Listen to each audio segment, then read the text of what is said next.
Chapter 100 Ideas. The plants across the 20 mu were ripe and lush, because no one had harvested them before. It was the correct time, but soon they would go bad. Xianxia decided to move them back home before they were discovered by others. The plants were not growing very regularly, and she decided to get some more laborers for help. With their help, the harvesting would take just a couple of days.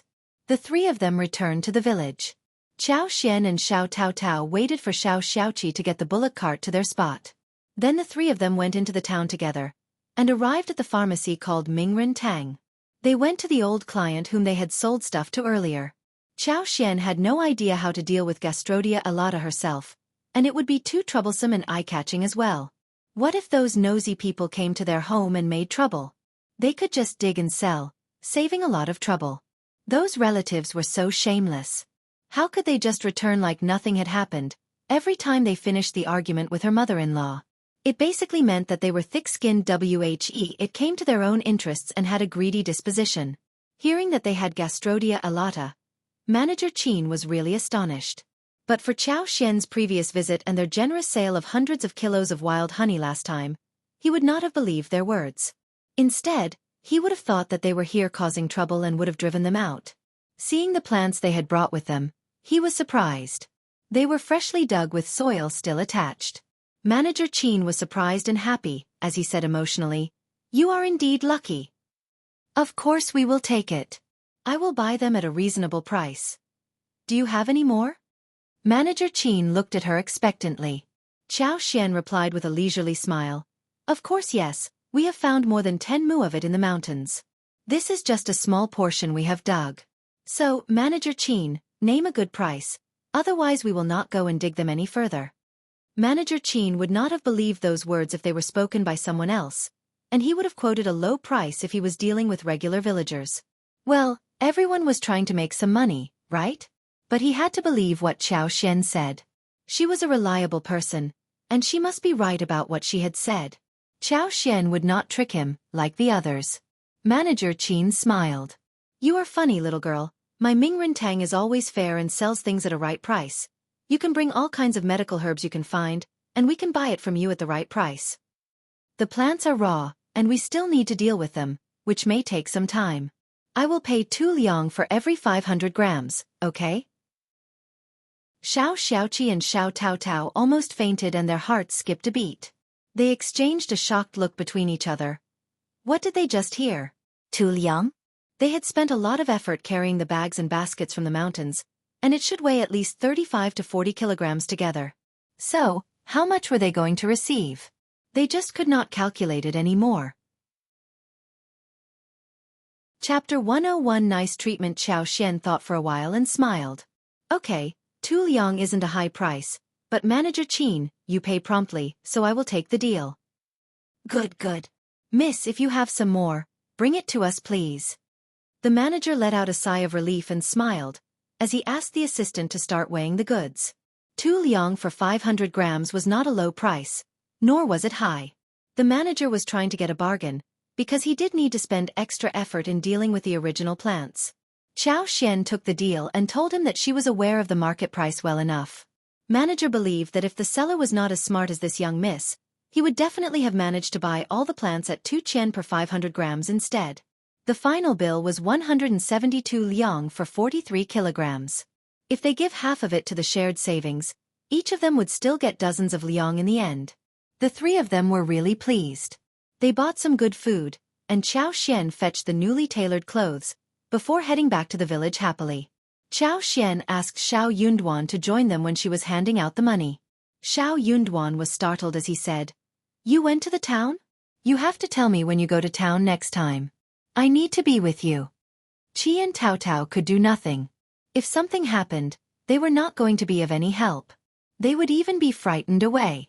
Xiao got very happy when she heard that he cared about her safety rather than the money, so she said, "All right, next time, I will tell you first." Xiao was smiling inside her heart. She was so lucky to have a husband who treated her nicely. Xiao Yunduan was really worried about her safety. He had witnessed how Madame Qiao and those from the Qiao family treated her, so he was really angry and concerned about her. He was scared that she would run into them. Those annoying servants were even worse than their masters. They would always flatter the masters in all kinds of manners. What if some housekeeper, servant or annoying aunties ran into Xian and bullied her?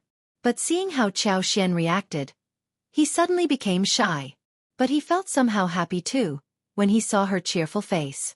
Xian, Xiao Yunduan, Xiao Tao, Xiao Xiaoqi, Ms. Fong were dividing the money. Ms. Su did not notice the amount of money, as she was watching her children eating snacks and putting on new dresses. Ms. Fong and Xiao Yunduan were very surprised to see this much money. Xian took 2 notes, each of them was worth 50 liang, whilst the rest was 10 liang as well as some small changes. They had spent some on food, such as ribs and pork belly as well as 50 kilograms of rice and 15 kilograms of flour. Those staple foods were consumed fast in a large family like theirs. Ms. Fong patted her throbbing heart as she said in a shivering voice, "This much money was earned because you sold that plant?" "Yes, Mom." The 3 of them nodded with a smile. "Oh my!" Ms. Fong almost collapsed. "It is so much." "Mom, this is just a small part. We have seen more than 20 mu of the plant. We can dig some more tomorrow. We are going to earn much more than this." "Ms. Fong, let me digest it slowly." Xiao Yunduan helped Ms. Fong to sit down. "Mom," Ms. Qiao found the plant, "but I think that if she gives half of the earnings to the shared pool, it might be a bit too much. What do you think?" Chapter 102. No greed. Xiao Xiaoqi and Xiao Tao nodded as well. That was exactly what they were thinking too. But for 5th sister-in-law, we would not have recognized the plant, nor would we have sold it for this much money. 5th sister-in-law should take the largest share. Yes. Qiao Xian did not care much about it. She knew what her mother-in-law was like. She smiled. "It is fine, we have all worked hard. But Mom, you have to hide the money and never share it with anyone else." The others agreed as well. They believed that this was the most important thing above all. Ms. Fong took a deep breath. "Ms. Qiao, Duan, Qi and Tao are right.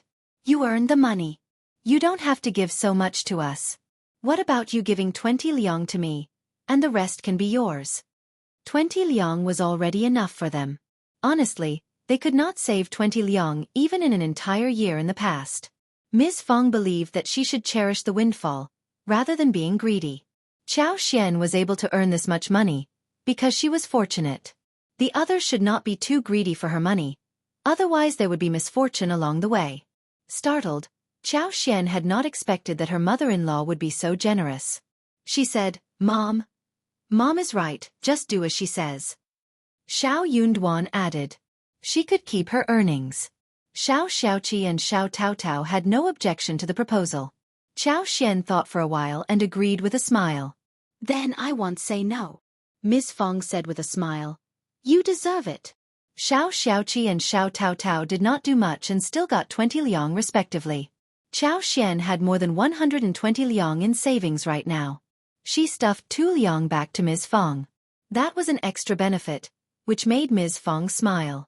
Her daughter-in-law was quite understanding, and knew how to make money and respected her. She was the lucky star of the family. When they were done with money sharing, Xiao Miling and Xiao Xiaoji came, looking around. Xiao Xiaoqi immediately said, "We don't have any wild animals today, cousins. So, they could just stop looking." Xiao Miling smiled. "You borrowed a bullock cart to go to the town. What did you do there?" Xiao Xiaoji. "What did you buy?" Qiao Xian replied. "Why must we report what we have brought to you every time? It is none of your business." She left from there without speaking with them any more. Xiao Miling and her sister got so annoyed that they turned to look at Ms. Fong, who ignored them as well and went into the kitchen instead. They realized that their elder aunt-in-law would not defend them against her daughter-in-law. "Let's leave." The 2 of them dashed off. Soon the 2 elder women were at the door.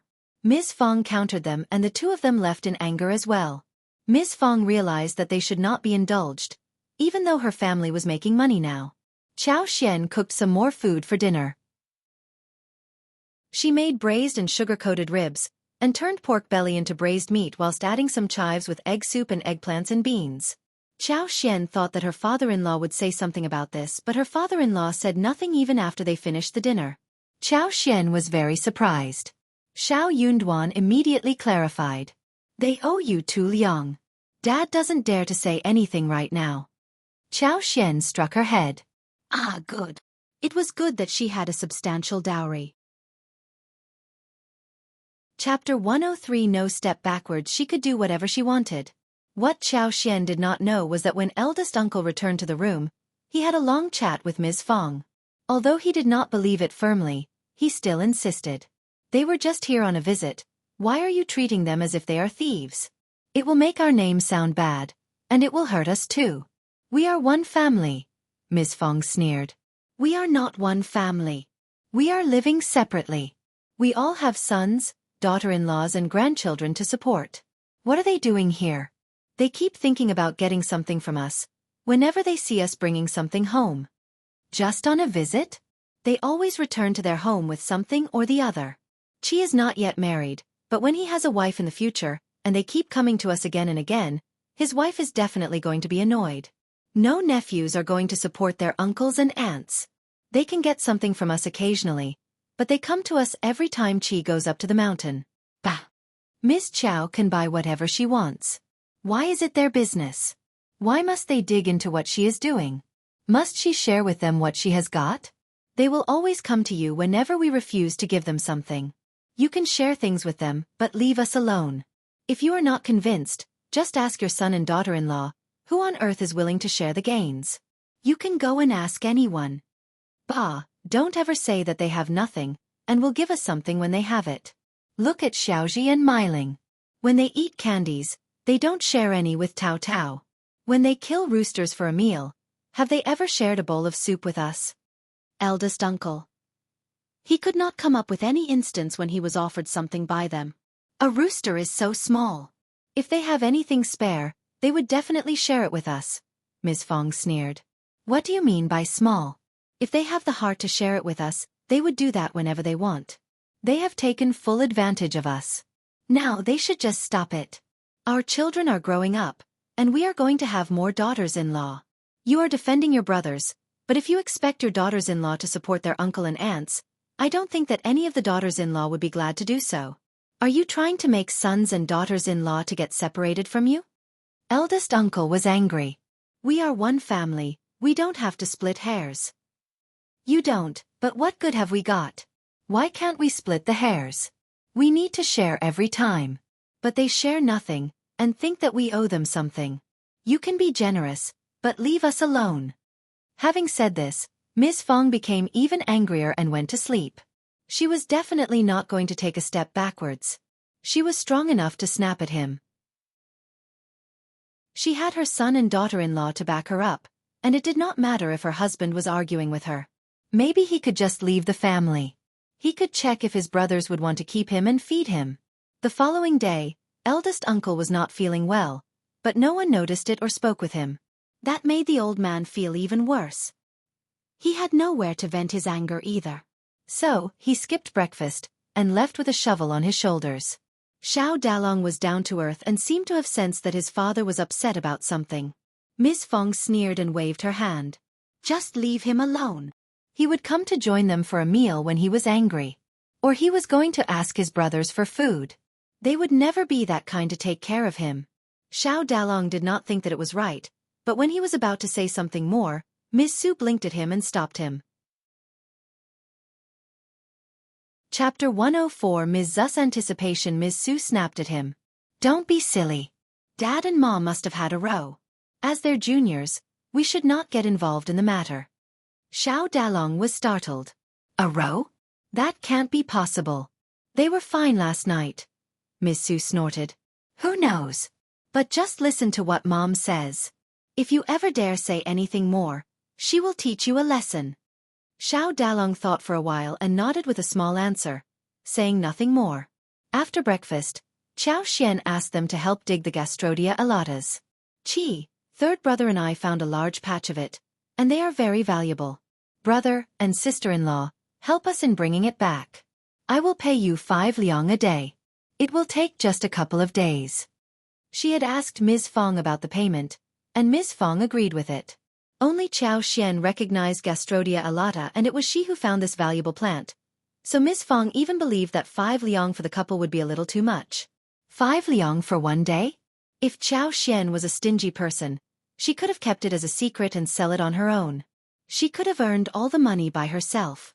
But she exposed this to the family because she treated them well. Also, half of her earnings would need to be handed out to the shared savings. Xiao Dalong and his wife, as well as Xiao Sanlang, were shocked. Fifth sister-in-law. Ms. Zu's voice was shivering. Are you saying that we can earn 5 liang a day? 5 liang? Xiao Dalong found that Ms. Zu's reaction was a little bit improper, but he could not help but turn to Ms. Su, who was gasping. He looked at Xiao Xian and said, Fifth sister-in-law, have you made a mistake? Xiao Sanlang gasped and had not become normal yet. Brother. Xiao Xian smiled. I have not made a mistake. 5 liang for 1 person per day, 10 liang for 2 days. But, please keep it a secret. I will absolutely keep it a secret. Fifth sister-in-law, let's go now. Ms. Su almost jumped in excitement. 10 liang for 2 days. They would earn 20 liang for 2 days together. In a couple of years, they would be able to afford to send Junyan to school, even after handing out the money to the shared savings.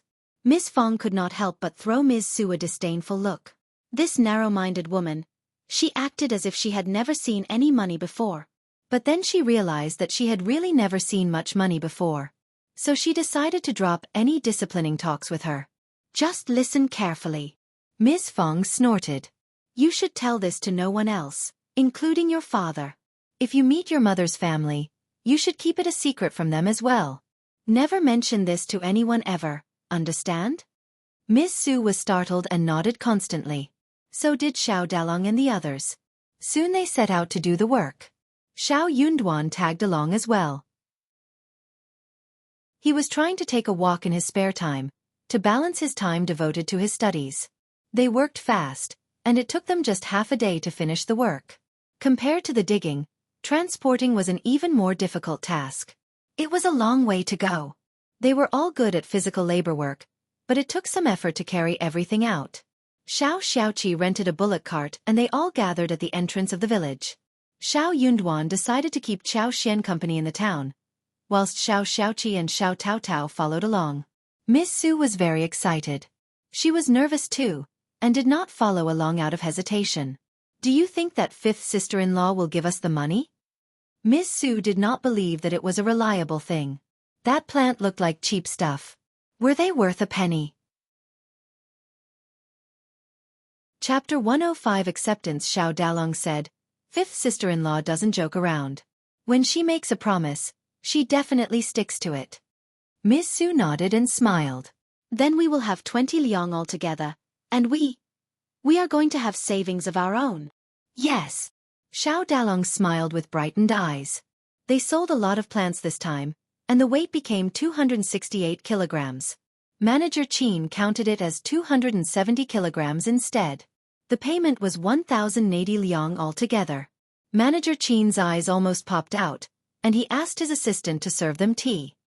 He said in a flattering tone, Mr. Xiao and Mrs. Xiao, how much more of this do you have?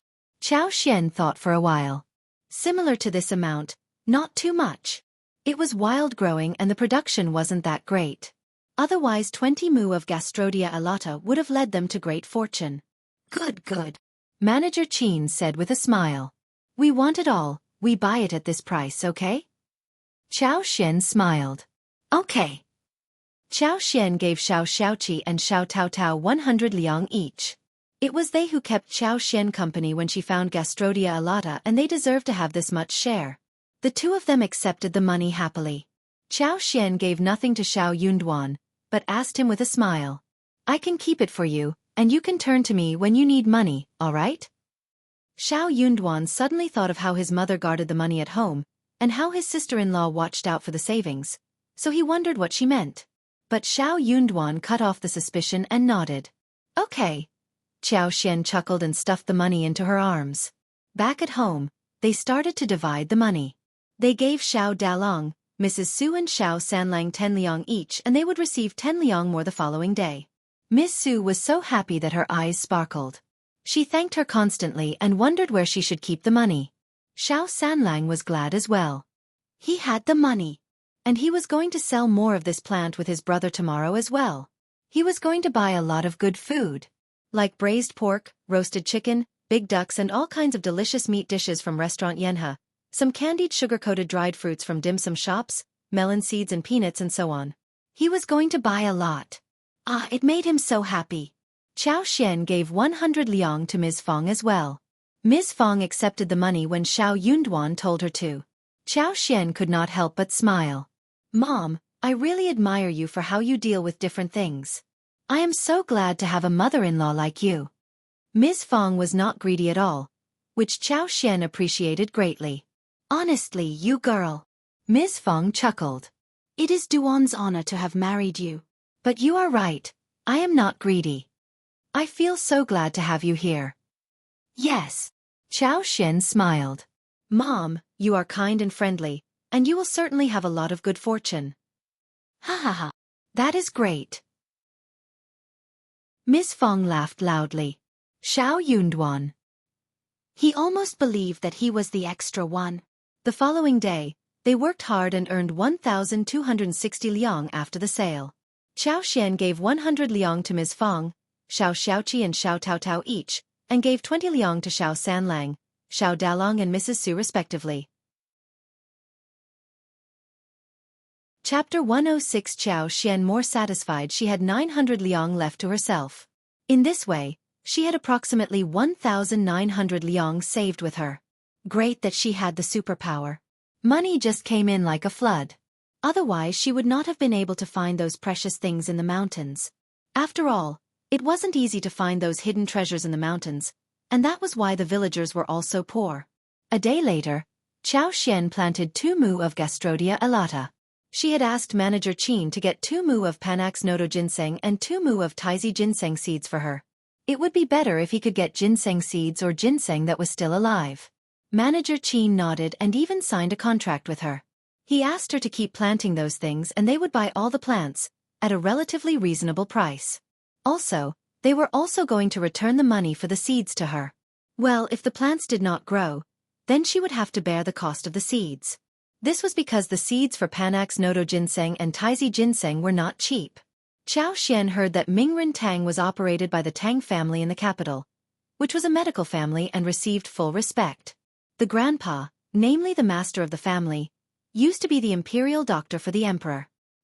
He was from a very noble and reputable family of medicine.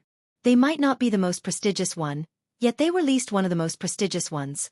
Due to the special social status, even the most prestigious families would not dare offend them, and sometimes the most prominent families would even want to do them a favor.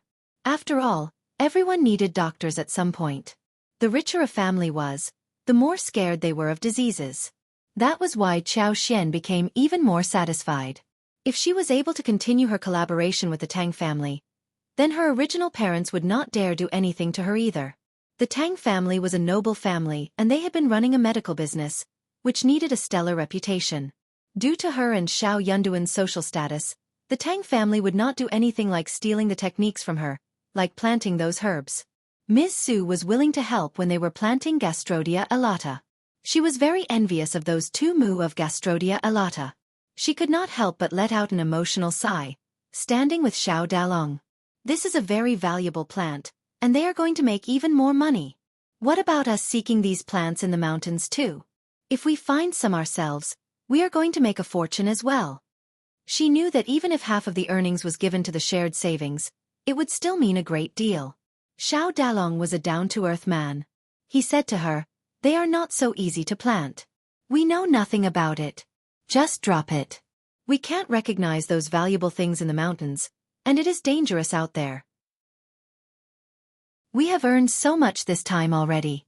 Miss Su pursed her lips. "It is never too much money for us. Also, we have earned 60 liang, but 30 liang are for the shared savings, and we only have 30 liang left. That is so little." Xiao Dalong turned a surprised look at her. 30 liang was not enough? Darling, don't overthink it. We are just ordinary farmers and we should not be greedy. All right. Miss Su felt as if she were stricken down. She snorted. "Those are just thoughts. Look at what you are saying." Xiao Dalong scratched his head and tugged her sleeves. "I don't mean anything else, I just mean that we should learn to be satisfied. Look at what we have now, it is enough." Chapter 107 Recognition Ms. Su. This man was dull and dumb in head. Messages just did not get through. But he was slightly better than before. Who would complain about gaining so much money? The fifth sister-in-law could pay them this much money, probably because she herself had earned a lot. Well, she could not say anything about it, since she earned the money with her abilities. But if she could recognize what the plant was like, then she could go into the mountains and dig them herself. She could sell them and earn the money for her own pocket. The more Ms. Su thought about this, the more she wanted to do so. So the next day, she pretended to work in the land, but sneaked into the mountains instead. She was going to find Gastrodia elata. She had no knowledge of what it looked like, but when she was digging the plant, she bore the appearance in her mind. As long as she could run into the plant, she was going to recognize it. But Gastrodia elata was not easy to find. Without Qiao Xian's superpower, it could not be possibly found at all. Anxious, Ms. Su panicked. She kept going deep into the forest without any awareness. The path as well as the trees were getting so strange and the veins were flourishing, getting denser. But Ms. Su just did not notice the change. When she realized that something was wrong, she glanced about, as cold sweat dripped alongside her cheeks. Where was she? It was very quiet around, and trees were covering her head, as if there were numerous pairs of eyes hiding behind the woods, and a beast would come to lunge at her and eat her up. Suddenly, Ms. Su let out a scream, when she heard a weird sound of a bird chirping across the mountains. She tripped over and fell. She kept screaming and ran backwards despite the pain. Luckily, Ms. Su left some footprints on the path that was barely visited by anyone. She grew up in the countryside, and often worked in the mountains. So even though she went through the difficulty at the beginning, she managed to escape from the woods. When she came to the familiar place, Ms. Su collapsed as she panted, crying. She felt so regretful, though she had no idea what made her feel this way. But after this experience, she understood that she was not capable enough to do it herself. She could not make a fortune through this. Ms. Su felt very jealous and admired her fifth sister-in-law. No wonder her mother-in-law kept speaking highly of fifth sister-in-law and calling her a lucky star. True, she was indeed a lucky star. She had to admit that she was not destined to be as lucky. Well, she had some savings in hand, and even though they had separated from the big family, the family of four would definitely live a good life. Also, some of fifth sister-in-law's earnings would be given to the shared savings too, so when mother-in-law had enough money in her hand, the whole family would have a better life as well. Hence, she decided to leave the money-making job to her fifth sister-in-law. She was sure that fifth sister-in-law would not forget about her, whenever she was going to make a fortune. As she thought about this, Ms. Su felt slightly comforted.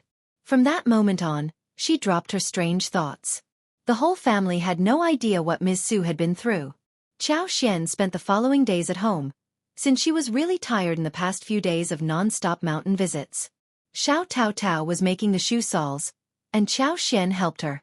There were no other entertainment things she could do, so she got really bored and decided to kill the time by doing some needlework. Chapter 108 Later in the afternoon, Qiao Xian spent some time on the flower field which was located at the entrance of the village. She had used her superpower to make the trees grow, and now, some already started to bloom.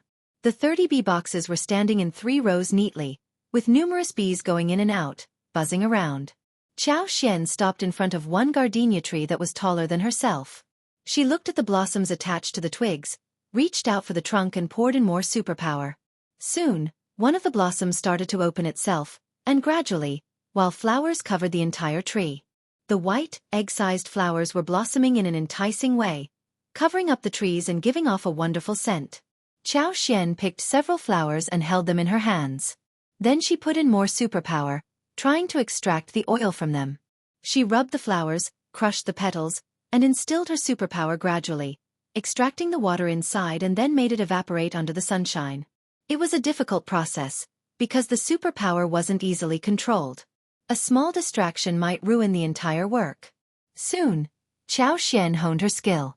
The crushed petals soon turned brown, and Qiao Xian cast the petals all over the ground. She noticed the water drops at the tip of her finger, which was very small. The scent was very pure and strong. It was the smell of gardenias indeed. It must be the extracted oil from gardenias. Qiao Xian was overjoyed. It seemed that she was going to pay another visit to the town. Some tools needed to be made and jars had to be bought. She needed to have a large white porcelain bowl and pestle for pounding the medicine. The petals could not be pinched by hand. It was much easier to pound them in the bowl first, and then refine them later. She was going to buy some sealed bottles made of jadestone for the oil. She was not going to expand the 60 mu of flower field. It would be too obvious. She wasn't afraid of the villagers, but the madam at the mansion. She was going to do something bigger, when she grew stronger. But she was going to do something on the sly. She was going to buy good fields directly from the landowners in the town. She could hire some people to take care of the land, and did not have to do everything personally. She was not going to expand the flower field for the time being. She could grow all kinds of flowers that she wanted, but if she planted too many flowers, it would cause suspicion. With her superpower, she could make the flowers bloom numerous times on the same field. The superpower would grow stronger, the more she practiced it. As Xianxia was mulling over the plan, she saw that the flowers had already attracted many bees. Xianxia smiled. It seemed that they all loved it. She also sensed that her superpower would soon grow stronger, and more fragrant. Satisfied, Xianxia left the flower field, locked the door and went home. She had just walked into the yard, when she saw Xiaoqi, Xiao Taotao, Xiao Junyan and Xiao Qing feeding ducks and geese. Ms. Fong was watching and laughing, standing next to them. They dug some fish and shrimps from the bucket and cast them onto the ground. The ducks and geese were all jostling to get the food. They looked so cute and fresh, and the sight made Junyan and Xiao Qing really happy. Mom! Fifth sister-in-law. Here. Xiaoxia smiled after greeting them. Where did the ducks come from? Chapter 109 Fish and Shrimp. Her mother-in-law used to think that raising ducks was a waste of food, and it was not worth the while. That was why Xiaoxia was very surprised to see 20 ducks appearing in the yard. Ms. Feng smiled. Your third brother went to town today, and I asked him to bring the ducks home. Then she pressed down her voice and chuckled with pride. Now we have food for ducks. When they grow bigger, you can just make them into dishes. We can all get a taste of it. Xiaoxia raised her eyebrows, but then nodded with a smile. That sounds good. I can make many dishes with duck. Mom, just wait to taste the dishes. Xiao Zioki's eyes sparkled. Fifth sister-in-law, what about me buying 2 more large ducks from town in a couple of days, when the market is on? Ms. Fong glared at him in amusement. You boy, since when did you pick up your third brother's bad habit? Everyone laughed. Xiaoqi chuckled in embarrassment, scooped a small shrimp from the bucket and cast it onto the ground. Xiaoxia was brought back to the scene. She said, You went to fetch fish and shrimps from the river? She leaned forward and saw many shrimps, big and small, as well as several fish in the bucket. They all looked like delicacies to her. Seeing them chuckling as they fed them to geese and ducks, Xiaoxia could not help but let out a sigh of concern. Those were all river shrimps and fishes from fresh, unpolluted rivers. They could all turn into delicious dishes. She had paid too much attention to the mountains, ignoring the treasure in the river. There were many fish and shrimps in the river these days. It is such a pity that you are feeding them to the ducks and geese. They can be our food. Xiao Taotao's eyes widened. But fifth sister-in-law, they have a weird taste, we don't like it. Xiaoqi was motivated instead. Fifth sister-in-law, are you able to come up with dishes using shrimps and fish? I can get them home now. Xiao Taotao got the point too. Oh, me too, me too. Fish and shrimps had a weird smell, and villagers did not want to put too much oil into making them, nor did they want to add much wine to drive away the taste. So they believed that those things could not be turned into delicious food. Gradually, people rarely visited the river for fish and shrimps, unless it was a famine. Hence, they just got the fish and shrimp for ducks and chickens. Xiaoxia nodded and smiled. Of course they can be made into food. There are various kinds of dishes that can be made. Do we have many of these in the river? Let's visit the river and we will make yummy food tonight. Hooray! Xiaoqi and Xiao Taotao cheered. They dropped the ducks and geese, and went to fetch a bucket and net, heading towards the river. They had a net at home, which they had no idea when they made it and when they last used it. Xiaoxia smiled. We can go to the town to buy some fish poles. They should come handy in fishing. However, Those things were ordinary tools which might not be available on sale. They could find a carpenter to make some hooks instead. Miss Fong did not know what she should say. You have so many plans. You are so naughty. Keep your fifth sister-in-law protected, and stay safe. Got it. Xianxia and Xiao answered from a distance away. They came to the riverside, and saw seaweed growing all over the river with slow-flowing water.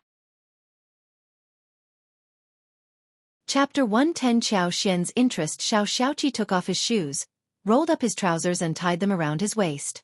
He threw the net into the root of the seaweed, gave it a push and took a step backwards. Finally the net was cast out. There were numerous bouncing shrimps in the net as well as 2 finger-sized fish that showed their white bellies immediately. Xiaoxia threw away the leaves and small things out of the net proficiently, and gathered up the fish and shrimp, putting them into the bucket. Soon after, Xiaoxian tried to explore the river with her superpower. Her eyes widened after a moment, and she was excited and motivated. There were numerous shrimps, fish and crabs swimming in there. Xiaoxian could see all the fish and shrimps hidden in the seaweeds clearly. However, shrimps and fish were not like those plants in the mountains.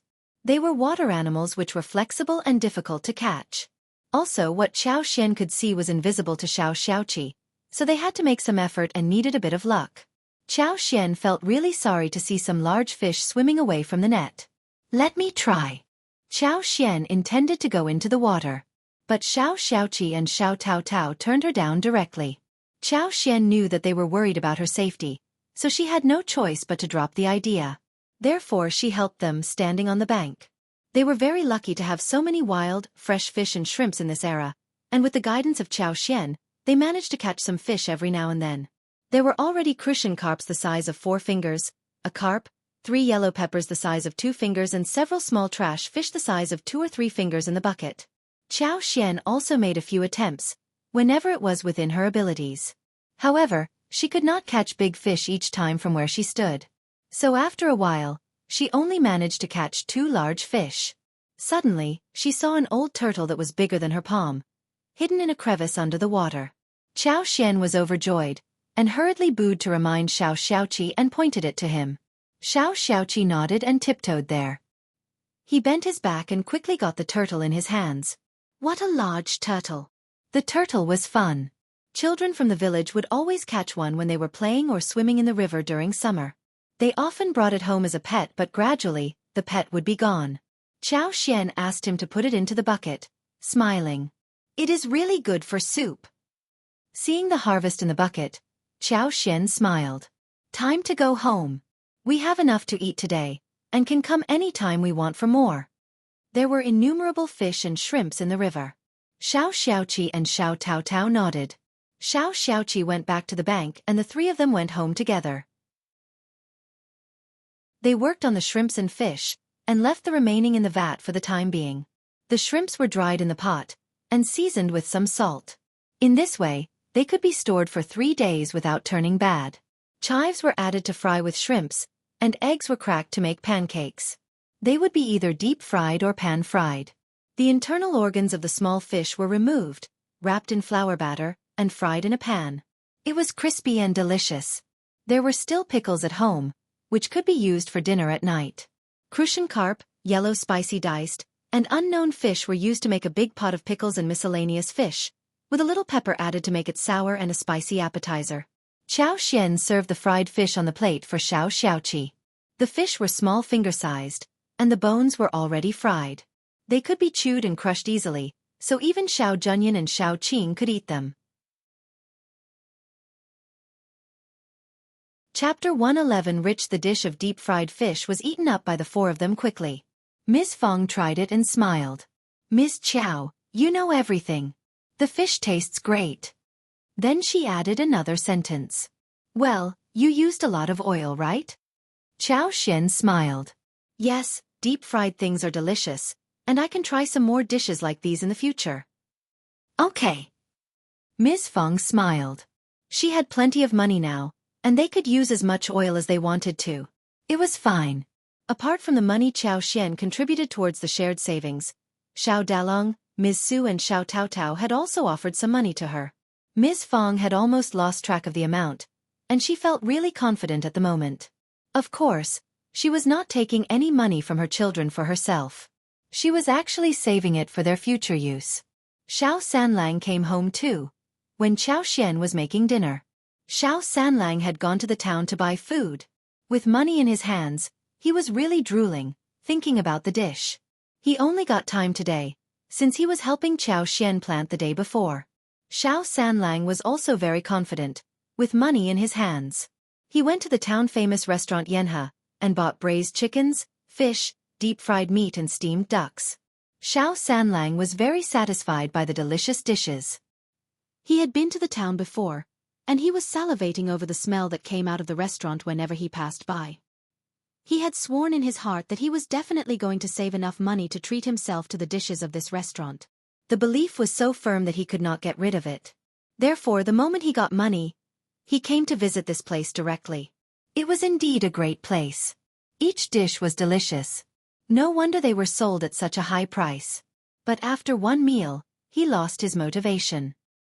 He made a careful comparison, and found that fifth sister-in-law's cooking skills were not worse than the dishes served here, and she could even make better food sometimes. Therefore, he was going to buy raw meat and take it home. He would ask his fifth sister-in-law to make the dishes instead. But he had not expected that fifth sister-in-law would be able to cook fish, since it was never easy to make it, and only restaurants would normally serve good fish dishes. Xiao Sanlang kept half duck and chicken untouched, and he asked the waiter to wrap it up with leaves and have it covered by a layer of yellow paper. Xiao Sanlang left the restaurant in satisfaction. He bought 2 more roast chickens, 5 or 6 kinds of snacks from the Lanhua dim sum shop, and bought melon seeds, peanuts, preserved apricots, dried jujubes, preserved peaches, dried plums and other snacks at the Guoji roasted goods shop. It was a big bag full of stuff, before he went to buy the ducks. Xiao Sanlang did not let his mother know about how much food he had bought. He was worried that his mother would blame him for wasting money. He delivered the ducks home and gave Xiao Junyan and his sister 2 bags of snacks. He put down the roast chicken in the kitchen as well as a slice of pork belly, before dashing off. He was going to take the snacks he had bought to Yang Xiaoni. He was going to share it with his future wife. Yang Xiaoni was still out doing work. In this way, she was able to stay out of her brother's home and avoid seeing them and getting annoyed. Xiao Sanlang found her soon. Caught by Xiao Yunduan and Qiao Xian, the 2 of them learned to hide themselves in the forest. Perched up in the mountain, they could see what was going on in all directions, so they could know instantly when someone was nearby. Chapter 112 Foodies. Xiao Sanlang brought out all kinds of snacks and Yang Xiaoni's eyes started to sparkle. Brother Sanlang, you treat me so well. Wow, the chicken leg and duck leg seem so tasty. Yang Xiaoni kept eating the chicken leg and duck leg, feeling really satisfied. Xiao Sanlang chuckled. Tasty, right? I saved all of these for you. Yes, they are delicious. Yang Xiaoni nodded and took one bite on the chicken leg and passed it to Xiao Sanlang. Please, Brother Sanlang, you eat some too. Xiao Sanlang was also drooling for the chicken leg, but he thought of the food he was able to eat whilst Yang Xiaoni had to suffer a great deal for almost half a month. So Xiao Sanlang swallowed his saliva and shook his head, smiling. I am okay, I am full. You can just eat it all. Okay. Yang Xiaoni did not show any more generosity, seeing that he turned her down. She soon finished 2 legs, and some pieces of meat. Then she wrapped up the meat and smiled. I will eat the remaining later. Xiao Sanlang pulled out all the other snacks, like melon seeds or peanuts. Xiaoni, look. I bought them myself, let's eat them together. Yang Xiaoni's eyes were bright as she cheered in happiness. Ah, you are so nice. We have so much food to eat, that is great. Xiao Sanlang was excited as well. He nodded. Yes, these are all ours. They started to feast out in the wild. They tried every dish and discussed it enthusiastically. When they were full, they started to eat melon seeds and peanuts. Oh yes, Brother Sanlang, where did you get the money for all this? Yang Xiaoni asked. Yang Xiaoni really did not think of this before, did she? Xiao Sanlang said proudly, Don't worry, I get paid for my work, good money. I still have some savings. We will buy a lot of other good food when you marry me. Oh, by the way, you know about my 5th sister-in-law? She is such a good cook. You will realize it when you come to live with us. Xianxia looked really excited and smiled brightly. Xiao Sanlang added, "What about me giving you 2 liang, so you can go and buy some dresses and anything else you want?" "We can talk about this later," Xiaoni pursued. "It is not long before I can marry you, so it is fine. If my brother knows about the money in my hand, he will steal it." Xiao Sanlang snapped angrily. "Yang Liang and his wife are terrible. You will not be with them for much longer." "Of course. Married sister would never need to care about her brother or sister." Xiao Sanlang spent half a day with his future wife. They spent some time chatting after eating. Xiao Sanlang gave the remaining food to Yang Xiaoni before he left reluctantly. Yang Xiaoni finished the food and hid the snacks. She tucked them over her bed when she returned to third Grandma Yang's home. She did not share them with third Grandma Yang and her family either. Otherwise it would be too annoying since she could not tell them where she got them from. Since she was full, Yang Xiaoni did not return to her brother's home for dinner. She did not go back to make dinner either. Ms. Tian was so annoyed that she kept cursing Yang Xiaoni for being lazy and ungrateful. The four of them finished all the food, without leaving anything for Yang Xiaoni. Chapter 113 Sweet Barberries. It was a bustling scene in the first section of the Xiao family. The dishes served that evening included small river shrimp stir-fried with leeks, pickled cabbage and miscellaneous fish pot, sweet and sour carp, which were all paired with 2 vegetarian dishes. It was a table full of color, aroma and taste. The whole family was curious about the new way the fish had been cooked. They believed that Qiao Xian was skilled at it, and did not hesitate to pick up their chopsticks. Everyone spoke highly of the dishes. Xiao Junyan and Xiao Qing loved sweet and sour carp best. Qiao Xian had made them a small portion of shrimp with steamed egg. The adults loved every dish. Eldest uncle said happily, "The fish is really tasty, Miss Qiao. You can tell the method to your second aunt-in-law and third aunt-in-law, so they could make some and have a taste of it." They could not afford to buy meat, but there were many fish and shrimps in the river. Elder uncle's concern for the second section of the family and third section of the family was already deep inside his head, and he subconsciously thought of them in every aspect. Qiao Xian, as well as everyone else in the first section of the family, already lost interest in countering those words. She presented the way of how the dishes were made, with a smile. She even added many extra steps to how the dishes were made. Hearing that so much oil was needed, and wine for pickling and salt and seasonings, eldest uncle no longer had the motivation of telling the second and the third section of the family about it. They would not be able to make the dishes in this way at all. No wonder the dishes were tasty. They consisted of many condiments. He did not dare to ask his daughter-in-law to share the dishes, because all of these were bought with his daughter-in-law's dowry money. Ms. Fong threw a satisfied look at Qiao Xian, smiling happily. Soon it was the 3rd day of May. Come and read on our website Wuxia World site.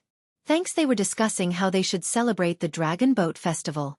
Xiao Yunduan and Qiao Xian planned to visit the town, whilst Ms. Fong was making preparations for glutinous rice dumplings. The leaves and the glutinous rice were all well prepared.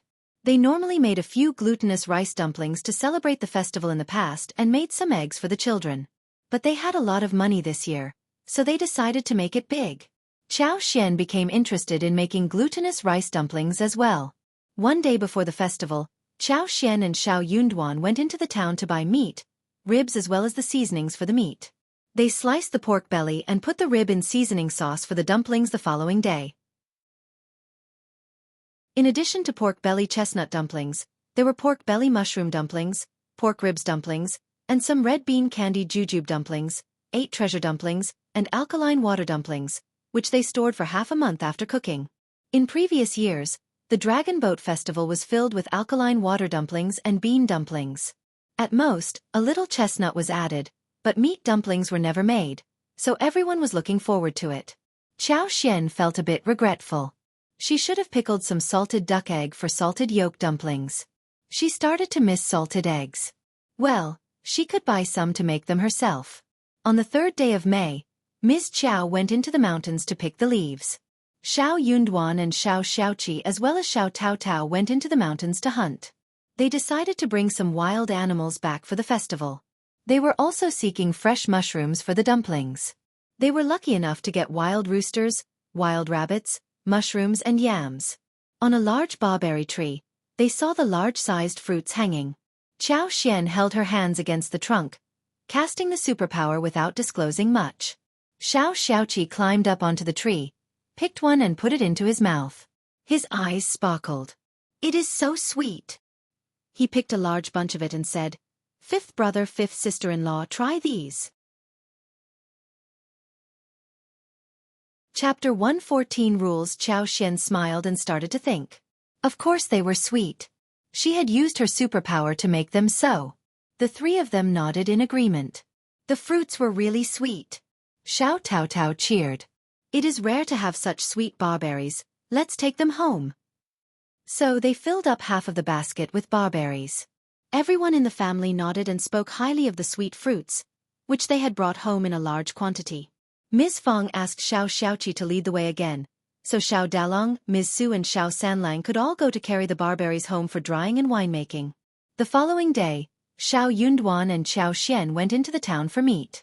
They inquired about the landowner. They visited the landowner and decided to buy some land from him. Xiao Xian did not want to buy sporadic fields. She expected to buy patches and lots of fields. She could buy good fields as well as dry fields close to the water fields too. "I will come to the town 3 times a month. Remember to select the fields for me. I will pay well." The landowner agreed but added a caveat. "I can't find one very fast. We have to wait." Xiao Xian was aware of this too and nodded. Honestly, no households would sell water fields easily these days, because water fields were the source of their food, water and earnings. Only those who splurged or had no other way out would sell their water fields. Once water fields were sold, not everyone was able to buy them. There were rules inside. When someone in a clan intended to sell the water fields, those from the same clan got the priority to buy them, and if those from the same clan did not want them, then the outsiders would be the next choice. Even the outsiders were divided into different categories. For example, if someone from the Xiao family wanted to sell fields, and no one from the Xiao family wanted to buy them, then it would be the Ding family who had the right next.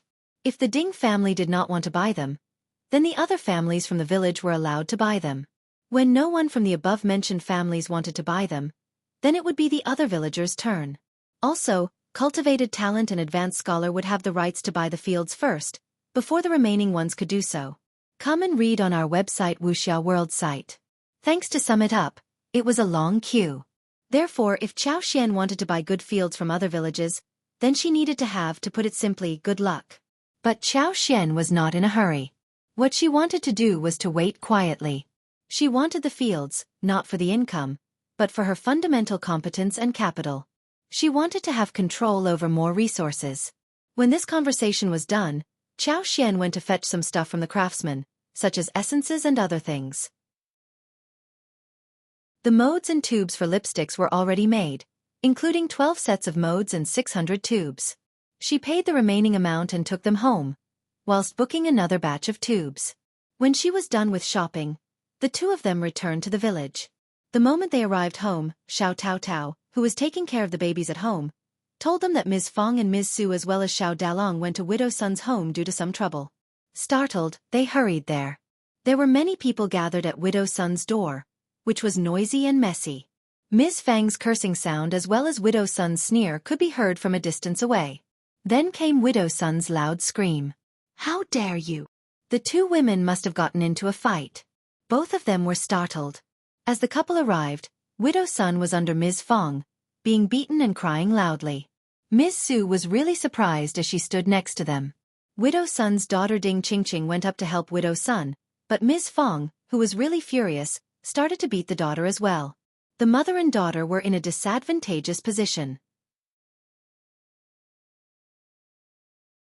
Chapter 115A Fight. Xiao Dalong and Xiao Xiaoqi intended to separate them, but they were scared. Widow Sun wasn't a gentle woman. What if the touched Widow Sun? Things would get complicated. The most troublesome was Ding Qingqing, who was a girl and should not be touched randomly. They were panicking. Xiao Xian screamed, "Mom!" Then she went up, took hold of Ding Qingqing's wrist, who was about to scratch Ms. Fang's face. She dragged her away as she turned to Ms. Su. "Help us, sister-in-law." She was not a strong woman, while Ding Qingqing was quite strong. She wasn't able to drag her away alone. Only now did Ms. Su bring back to herself. She went up and helped. Both of them dragged away Ding Qingqing, who was screaming and shouting. When Ding Qingqing was dragged away, Ms. Fong slapped Widow Sun's face 2 times. Xiao Yunduan and his brother helped Ms. Fong stand up on her feet. Mom, what is going on? Widow Sun decided not to get up. She remained on the ground, crying and cursing. They are such shameless people. They are bullying a widow like me. I want to die, I want to die. She was already in bad shape, with unkempt hair and red prints on her face and neck.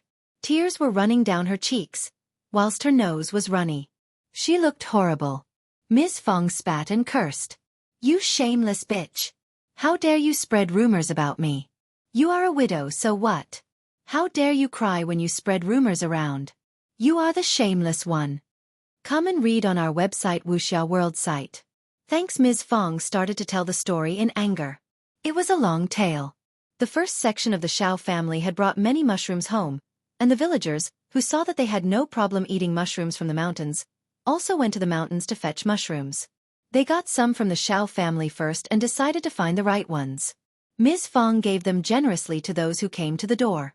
But there were so many mushrooms in the mountains, and they were open to everyone in the village. They could never get enough of them. Even the second section of the family and the third section of the family went to find some mushrooms. But they did not want to put much seasoning inside the food, so they did not think they were tasty, thus dropping the idea. They even laughed at the first section of the family for eating horrible things like these. However, all went well until some family got poisoned by the mushrooms from the mountains. Luckily, it wasn't highly poisonous, and they didn't eat too much. The family had abdominal pain, vomiting, and bile came out. After tossing all night, they drank a few large bowls of mung bean soup before getting better. After that, the villagers were too frightened to find mushrooms or try new things. However, Widow Sun kept spreading rumors around the village, saying that it was the first section of the Xiao family who set them up. But for her mushrooms, no one would have got poisoned. So the Xiao family should take responsibility. There had already been many people who were jealous of the Xiao family, and they believed that what Widow Sun said was true. So, they started to complain about the Xiao family. It was true, but for them, no one would have eaten the mushrooms in the mountains. Therefore it was their fault. The affected family also wanted to get some compensation from the Xiao family. Chapter 116. Reason they had a rich daughter-in-law, didn't they? They must be having a lot of money. That was how those terrible rumors went about. They had not dared to spread the rumor at the beginning, but Ms. Niu and Ms. Ma joined the group, which emboldened them. When Ms. Niu and Ms. Ma failed to take advantage of the first section of the family, they found that Ms. Fong had found her supporter, namely her daughter-in-law. Ms. Niu and Ms. Ma were very annoyed. With this opportunity in hand, they started to make a big noise. They were not defending the Xiao family at all. Therefore, when the villagers found that the 2 women from the Xiao family were spreading rumors, the others started to spread even worse and wilder rumors. Ms. Fang's friends passed on the message to Ms. Fong. Ms. Fong was so annoyed. So, she went about in the village and cursed at anyone who said those things to her. After all, she had to catch them right on the spot. She could not just let the rumor spread. Otherwise, it would be her family which would look bad. Come and read on our website Wuxia World site.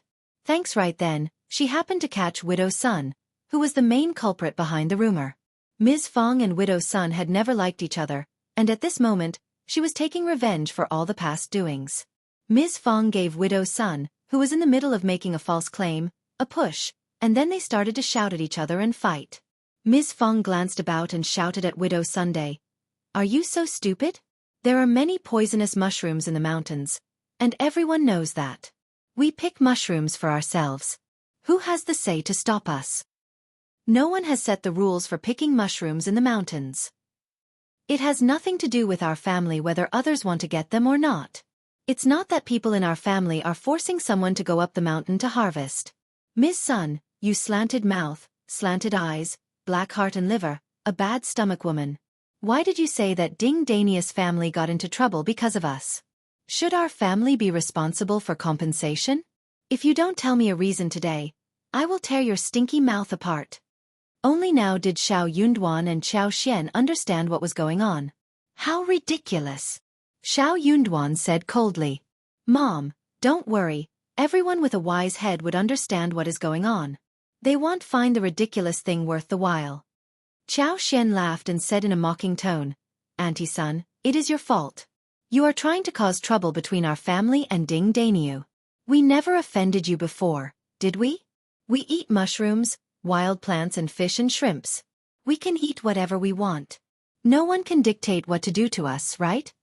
We are all adults and we are not stupid, we know what the reason is.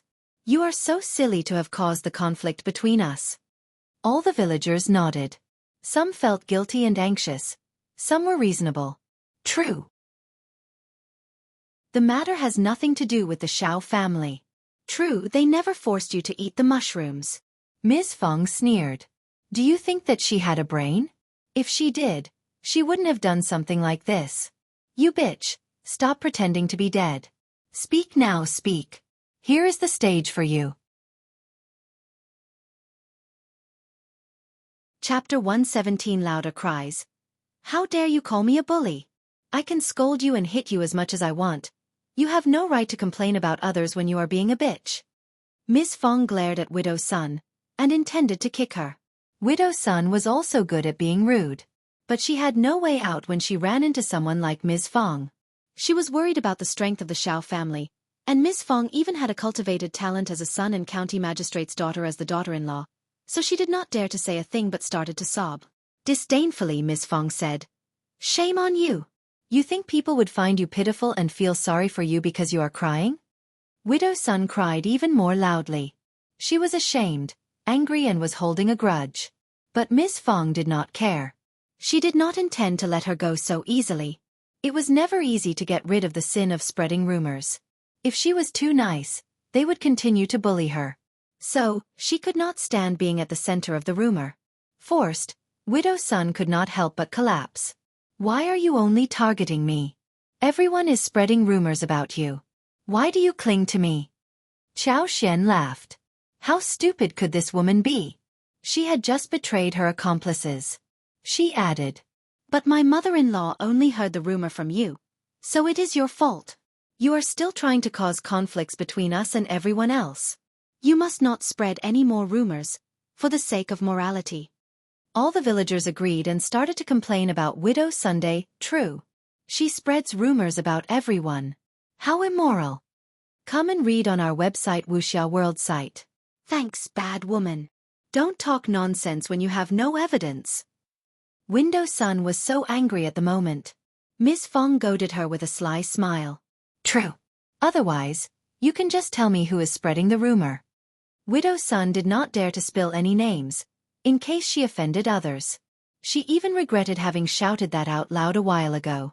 She was feeling so messy inside her head. As she was just in the middle of the mess, Qiao Xian forced her. No telling? Then you are the one creating rumors about everyone. I never knew there was anyone like this in our village. Annoyed, Widow Sun screamed. It is Ms. Niu and Ms. Ma who did it. They did it, yes they did it. What? Ms. Feng was startled, so was everyone else. It is Ms. Niu and Ms. Ma. Widow Sun sneered as she calmed down. She had just revealed Ms. Fang's sisters-in-law to see what could Ms. Feng do about it now. But for these two women, she would not have been caught red-handed by Ms. Feng today. Widow Sun thought angrily that Ms. Feng could go to them for justice if she dared. Ms. Niu and Ms. Ma both said that you have a rich daughter-in-law, so you pushed away your own family. You are selfish and self-centered, and you must be setting up the trap for the villagers to fetch the mushrooms in the mountains. You have to pay for the consequences. They even said that the first section of the family look kind, but they are actually very greedy. They try to rob their daughter-in-law's dowry, whilst the daughter-in-law is a stupid woman who has been tricked but still treats you well. How funny. Chapter 118 Ms. Niu and Ms. Ma. Widow Sun decided to spill everything in one go, be it real or false. You goddamn bitch. Ms. Feng was about to beat Widow Sun out of anger. Before she finished her words, Ding Qingqing screamed as she held Widow Sun in her arms. Mom. Qiao Xian and Xiao Yunduan stopped Ms. Feng directly. Qiao Xian said gently, Mom, these words are ridiculous. Widow Sun is used to causing conflicts between people, and now they are trying to separate our family. I am not stupid. I can tell who treats me well and who doesn't. How ridiculous. I am not lying. It was Ms. Niu and Ms. Ma who said it. Hey you two, don't you dare run away. Widow Sun screamed at the top of her voice, as she saw Ms. Niu and Ms. Ma among the crowd. The crowd turned to the direction she was pointing towards. The villagers around Ms. Niu and Ms. Ma retreated backwards subconsciously, so the two women stood out directly. You two. Ms. Fong glared at them too, looking really furious. With teeth clenched, she asked word by word. Is Widow Sun speaking the truth? God and Buddha in heaven, anyone who dares to lie will bring bad luck to the whole family. I can swear to God that I did not lie. Do you dare to? Widow Sun, who had successfully switched the conflict, decided to put all the blame to the two women. Before they said anything, she screamed and stopped them with her poisonous oath. You are just talking nonsense. Widow Sun sneered. I am not lying. Come and read on our website Wuxia World site. Thanks, it was time for her to feel proud. She was going to see how the three of them fought with each other. Ms. Niu and Ms. Ma were dumbfounded. They could definitely counter her, but Widow Sun's vow was too fierce for them to cook up any lies. Actually, Ms. Fong knew that the two sisters-in-law of hers were spreading rumors, except the one about dowry. These two sisters-in-law of hers dared to say everything. They were so used to taking advantage of the first section of the family that they got angry when they found that they were no longer able to take advantage of them. It was as if the first section of the family owed them something big. That was why they vented their anger in this manner. It was so humiliating when they spat out the family affairs to the whole village. But she had no other way out, now when Widow Sun put it out in front of everyone. You are really nice, aren't you? Ms. Fong sneered. Ms. Niu explained. This is what the villagers say. I was just making some comments. Also, but for you, why would anyone go and pick the mushrooms? It is your fault. Did I force you to pick the mushrooms? Ms. Niu snorted. If you hadn't picked the mushrooms, no one else would have done the same. Xiaoxian chuckled. We aren't stupid, are we? Don't we have the ability to choose what to do and what not to do? Are you all going to follow our steps? Miss Qiao is right. I address you as my sister-in-law and we have always offered so much help to your family. But you are making complaints behind our backs. That is so hurtful. Henceforth, we are not just separate sections of the family. We will live separately too. Don't come to our door whenever you feel like it from now onwards. Ms. Niu and Ms. Ma looked timid, unconvinced, yet they did not dare to utter a sound.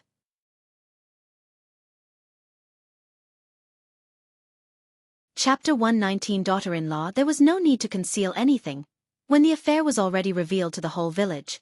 Ms. Fong added. You think that I am coaxing my daughter-in-law for her dowry? Have you personally witnessed that? Ms. Niu and Ms. Ma became even more furious. Ms. Ma said, after Ms. Qiao becomes part of your family, you always have new clothes to wear, meat to eat, and wagons full of stuff. They are all bought by Ms. Qiao. That is true. Xiao Xian smiled. I can do whatever I want with my dowry. Mom treats me well, and I love to buy those for her. So what? If you don't feel that is fair, you can get a good daughter-in-law for yourself as well. Everyone started to laugh. After that, everyone felt jealous as well. Ms. Fong was so lucky as to get a daughter-in-law like that. She was the ideal one. Xiao Yunduan could not help but turn to Xiao Xian. Excitement arose in his eyes, and he could not help but feel gentle towards this woman next to him. You! Ms. Ma almost wanted to spill blood out of anger. You ungrateful girl. I am doing this for your sake. You have been tricked. Just see what will happen when you lose all your dowry. That is not your business anymore. Xiao Xian smiled. I can earn money when I run out of my dowry. Moreover, I have my husband with me, right? Startled, Ms. Ma suddenly realized that Xiao Yunduan had already become a cultivated talent. He had a promising future ahead. Come and read on our website Wuxia World site. Thanks, no, that was not possible. Xiao Yunduan must have had dumb luck to have become a cultivated talent. It was because Lu Lang had gotten sick and he took his position. He was definitely not going to have a promising future. Lu Lang had said that Xiao Yunduan was never good at studies, and the teacher never spoke highly of him. It must have been the ancestral blessings that helped him obtain this position, and he was never going to make it to the next level.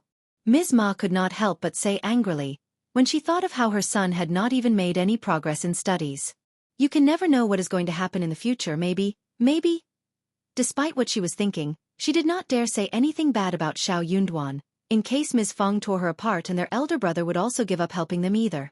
Therefore she had to put it in an implicit way, indicating that it was Qiao Xian who was not clear-minded enough.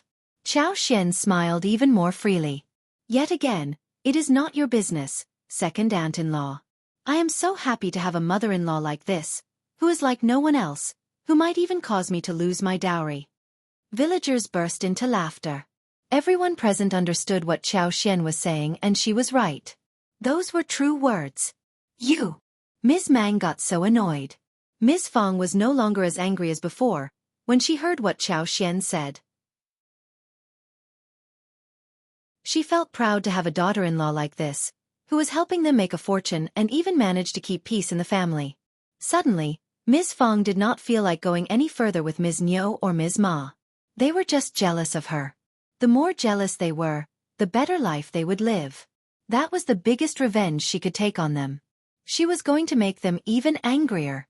Good girl, I know you are the best. You are our lucky star, and you have brought a great fortune to our family. You will get better and better. These jealous ones can wait and see, right?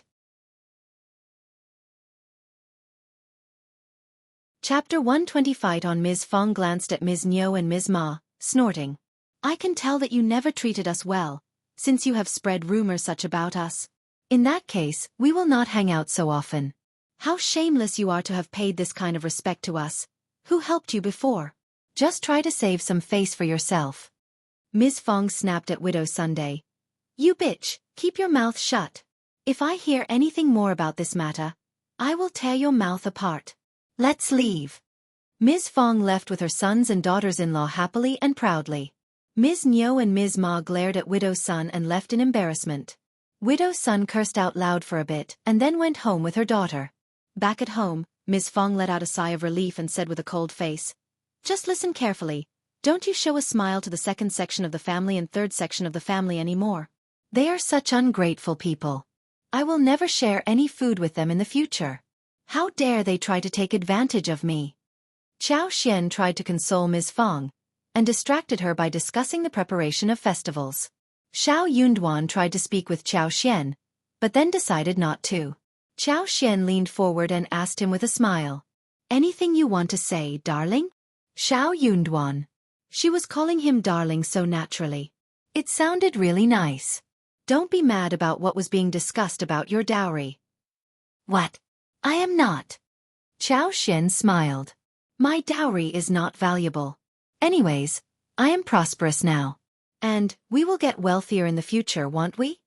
Xiao Yunduan smiled and nodded with the load going off his heart. True.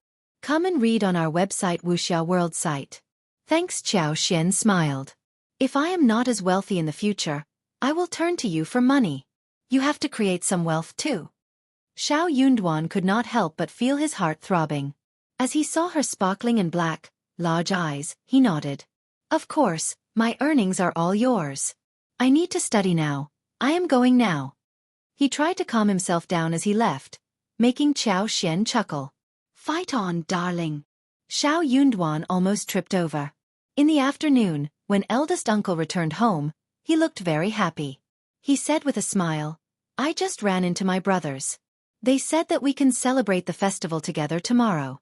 We are eating at second brother's home tomorrow night. All of us. What? Ms. Feng was startled. Eldest uncle seemed to show off when he walked in, speaking loudly. Both Qiao Xian and Xiao Yunduan heard him, and everyone was really surprised.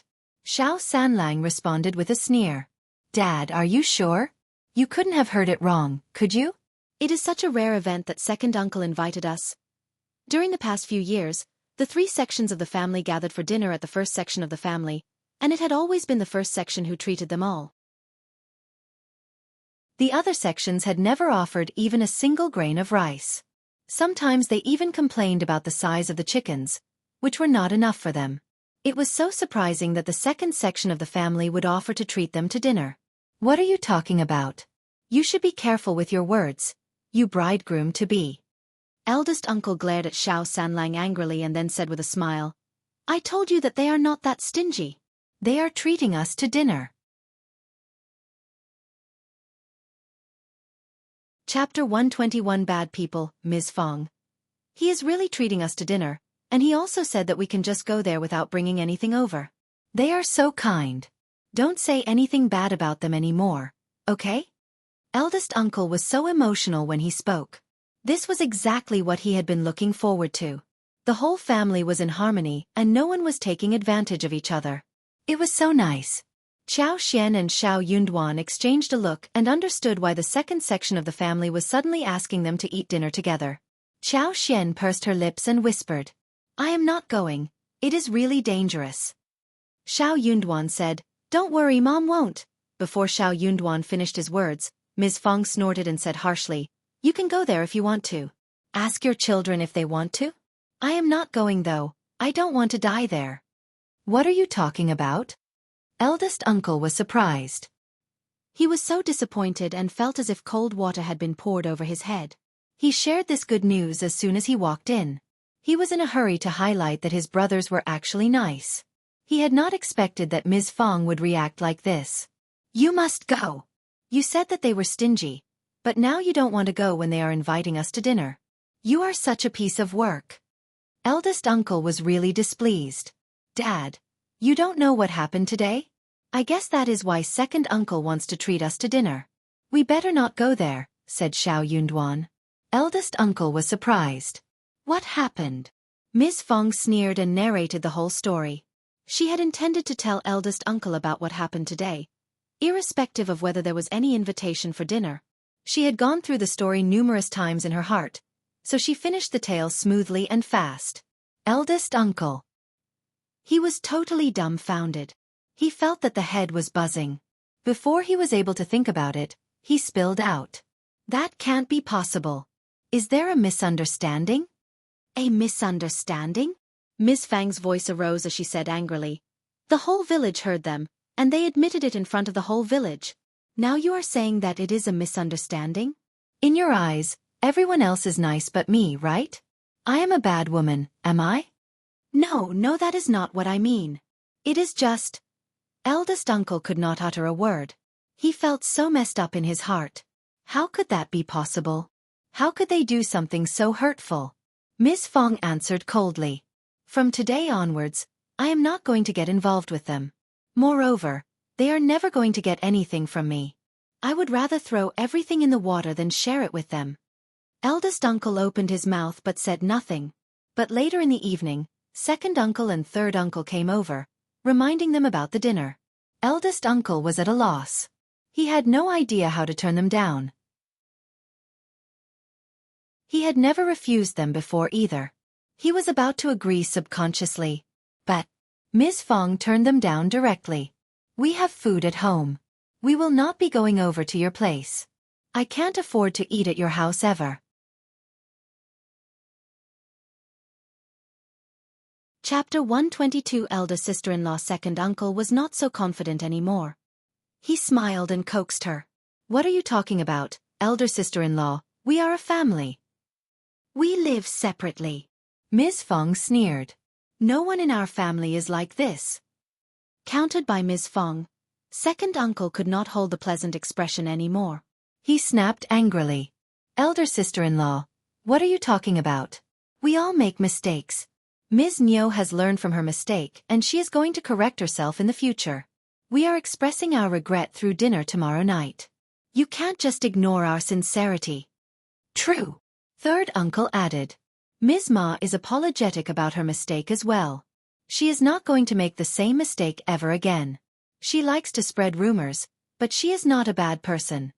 Same goes for Ms. Niu. Elder brother, just talk to elder sister-in-law. We are a family, and we will become a laughingstock for others around us, if we are not in a harmonious relationship. True, elder brother.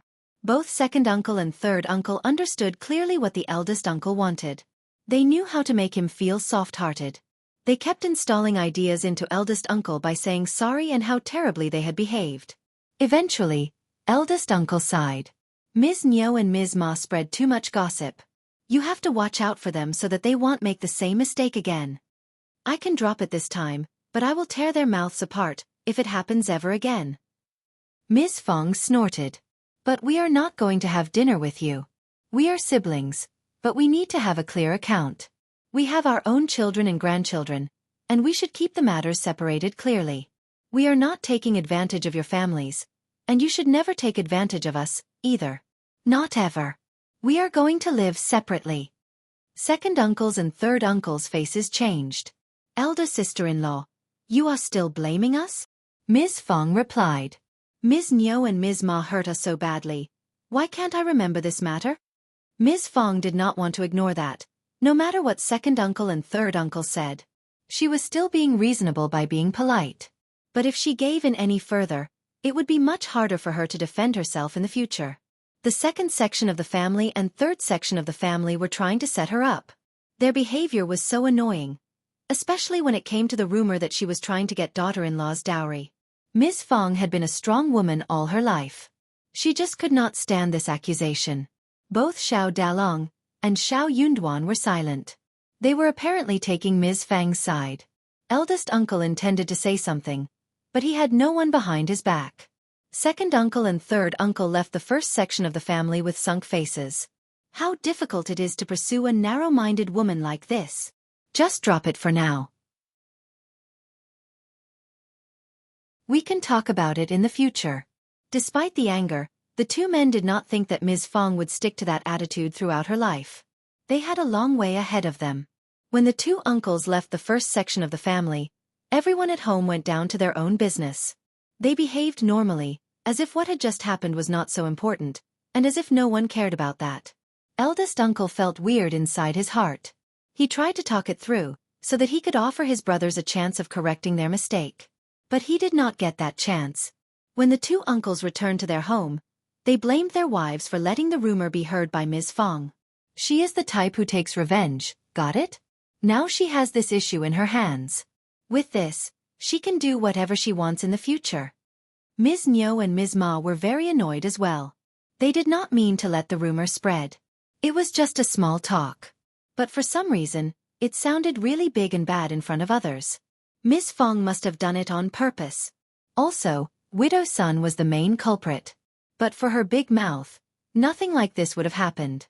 That bitch was definitely going to be disciplined.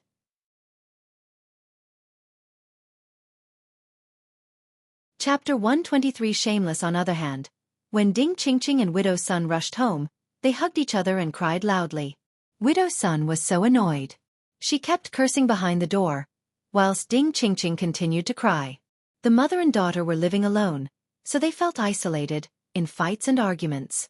Mom, just don't get involved with those women who gossip, Ding Qingqing suggested.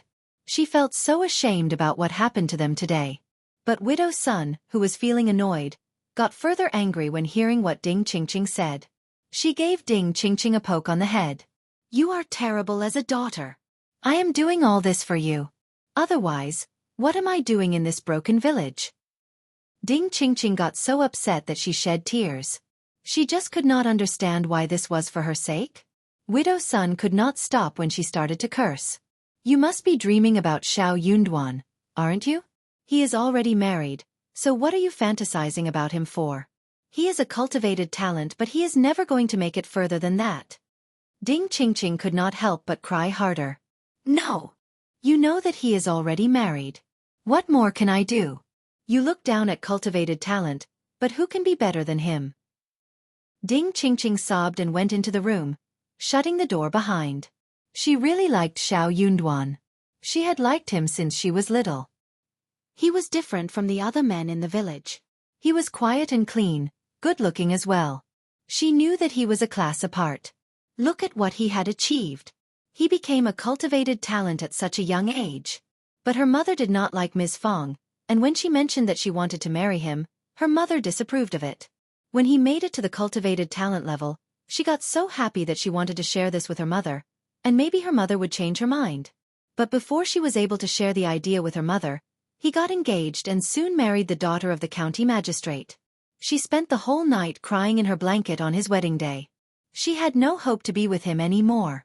After that, she barely went out, and she almost never saw him. Unexpectedly, they met under such circumstances. She got so nervous upon seeing him, but she felt even sadder. His wife was born in a rich family. How could she have compared to her? Also, her mother had such a row with his mother. The more she thought about this, the sadder Ding Qingqing felt. It was a dark night. Silence dominated the whole village. Everyone had gone to bed. A black silhouette came to Widow Sun's doorstep, glanced about and gave a push to the door. He flashed inside and chained the door from inside.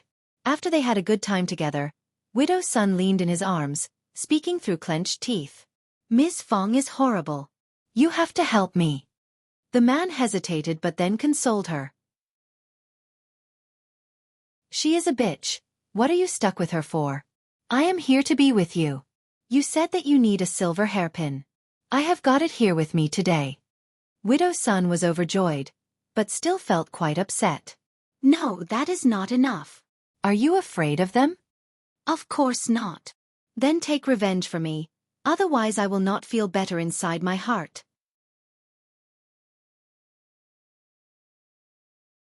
Chapter 124 Chance, as the proverb goes, the county magistrate isn't that useful.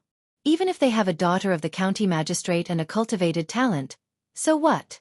You will always have the chance to bring them down. You can destroy them all, and they would not be able to do anything about it. The man frowned even more deeply, and turned impatient. Seeing that she did not want to give up the topic, the man said with a smile, Okay, I promise you that I will teach them a lesson, whenever I have the chance." "You have to find the chance." Okay, baby, let's just drop this topic, we can just—" "What?" "Oh." It was the Dragon Boat Festival. Early in the morning, Qiao Xian and Xiao Yunduan went out together.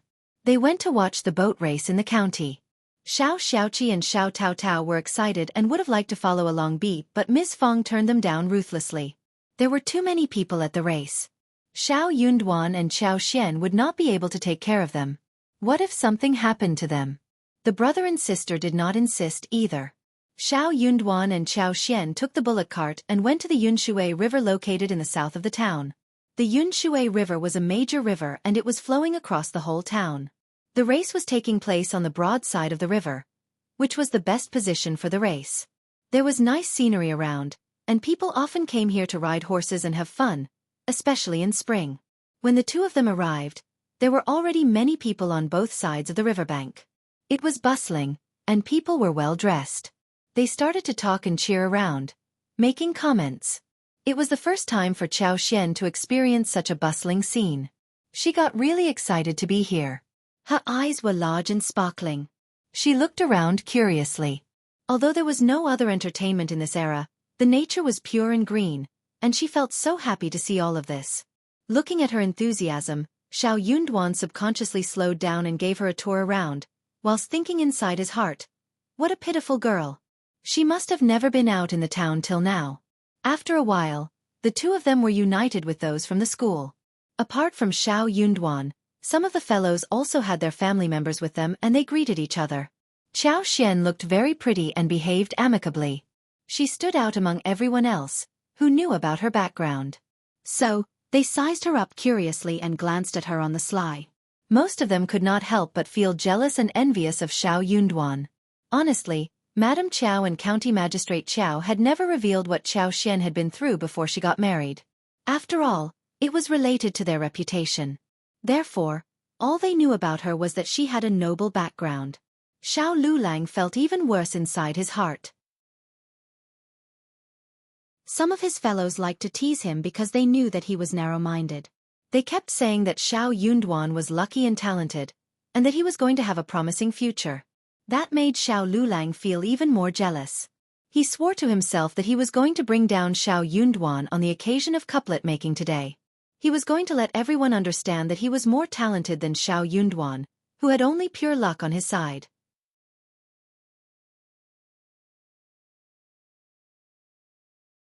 Chapter 125 Face for them soon. Dean Meng and Mr. Zhou as well as Mr. Wu from Minghua College came over as well. All of them looked really excited. I did not expect that Officer Qiao would be here. He is hosting a banquet with County Officer Zhang ahead. Let's all go and celebrate with them. Oh yes, Madam Qiao and Lady Qiao are both here, so all of you should behave yourselves well. All the disciples looked both surprised and overjoyed. That is great. Yes, that is such a rare opportunity. Mr. Dean, don't worry, we will all behave well. As they were expressing their excitement, they could not help but look at Xiao Yunduan, and they could not help but feel even more jealous.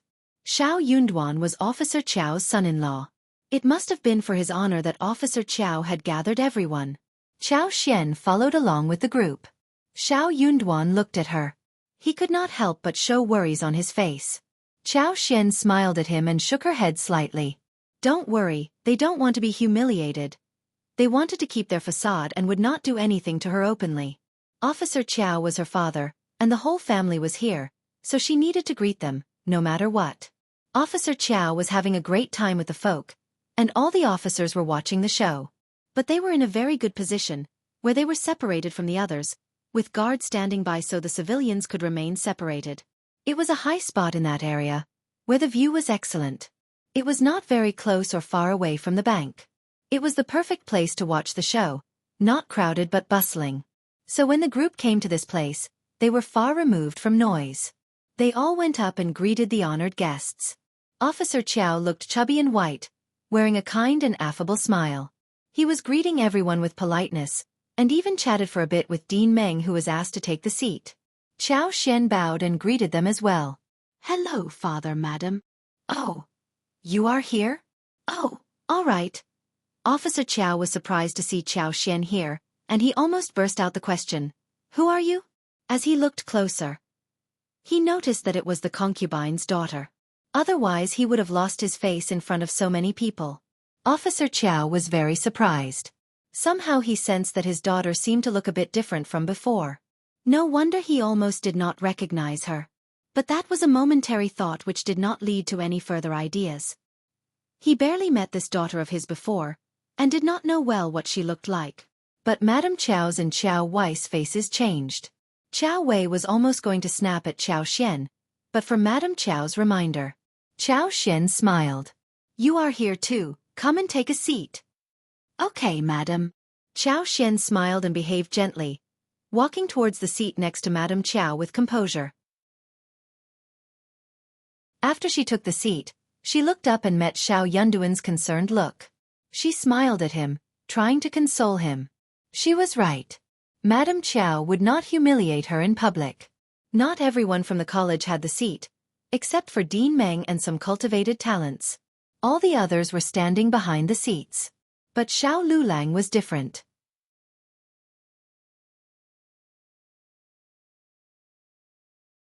Chapter 126. Young Master Xiao Lulang was not a cultivated talent, but he was Xiao Yunduan's cousin, whilst Xiao Yunduan was county magistrate's son-in-law. Therefore, Xiao Lulang pretended not to know the rules, and took the seat. No one went up to ask him to get up. Xiao soon noticed that on the left side of Officer Qiao, there were two strange young men seated. Both of them were over 20 years old. One looked full of knowledge. He had a noble temperament, holding a folding fan, dressed in white, and was very elegant. The other person was slightly younger. He had handsome features, and a pair of peach blossom eyes, flying diagonally into the temples, long and narrow. He looked bright. He had a smile on his face, giving people a feeling of laziness and arrogance.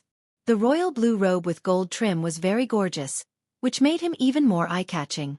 Both of them had a very interesting attitude towards Officer Qiao. They were polite, but not flattering. On the contrary, Officer Qiao seemed to flatter the handsome man in white every now and then. By this point, Xiao more or less understood what was going on here. Her father did not like to hang out with common folks. He was focused on getting promoted and becoming rich. He was a very practical person. In the past, he would have never come to watch the dragon boat race. He must be here because of these two men who were interested in the race. He even had Madame Qiao and Qiao Wei with him. So, this young master must be holding a high position. Qiao Ko was also a follower of Qiao Wei, so Qiao Ko would always be with Qiao Wei wherever she was. But Qiao Ko was nowhere to be seen today. Apparently, Qiao Wei did not need her to be around, and must have stopped Qiao Ko from meeting these two young masters. What if Qiao Ko got in touch with either of them? Qiao Wei would be very displeased. Qiao Xian could not help but smile. That would be an interesting show. Qiao Xian was absolutely right. At this moment in a small room of a small yard, Qiao Ko had finished crying hard. Concubine Du kept consoling her and said, "Don't cry any more, Third Mississippi. What if you get swollen eyes? What if Madam Qiao and Elder Miss see you? So what?" Qiao Ko snapped angrily. "Qiao Wei, the bitch is so narrow-minded, selfish and arrogant. She has her own suitor but still doesn't want me to have a good suitor. She doesn't allow me to meet young Master Xia, and also forbids me from meeting young Master Zhang and young Master Zhao. Mom, what should I do?" That white-clothed young master was called Xie Jingrong. He was the lineal elder grandson of the noble family, the Xie family. It was a very prestigious family in the city. He was talented, elegant and handsome. He was not into imperial examinations, but he was not someone to be looked down upon. His lineal grandfather was the former head of the Ministry of Personnel, whilst his father was the left officer of the Ministry of Rights. His mother was County Qingping, the only child of Lord Jian. More than 10 people of the Xie family were working as officers in the capital or some local areas. Moreover, there were endless of them who had achieved the level of recommended man and cultivated talent, but were yet to be granted official titles. That was a huge noble clan that was far beyond the Qiao family's reach.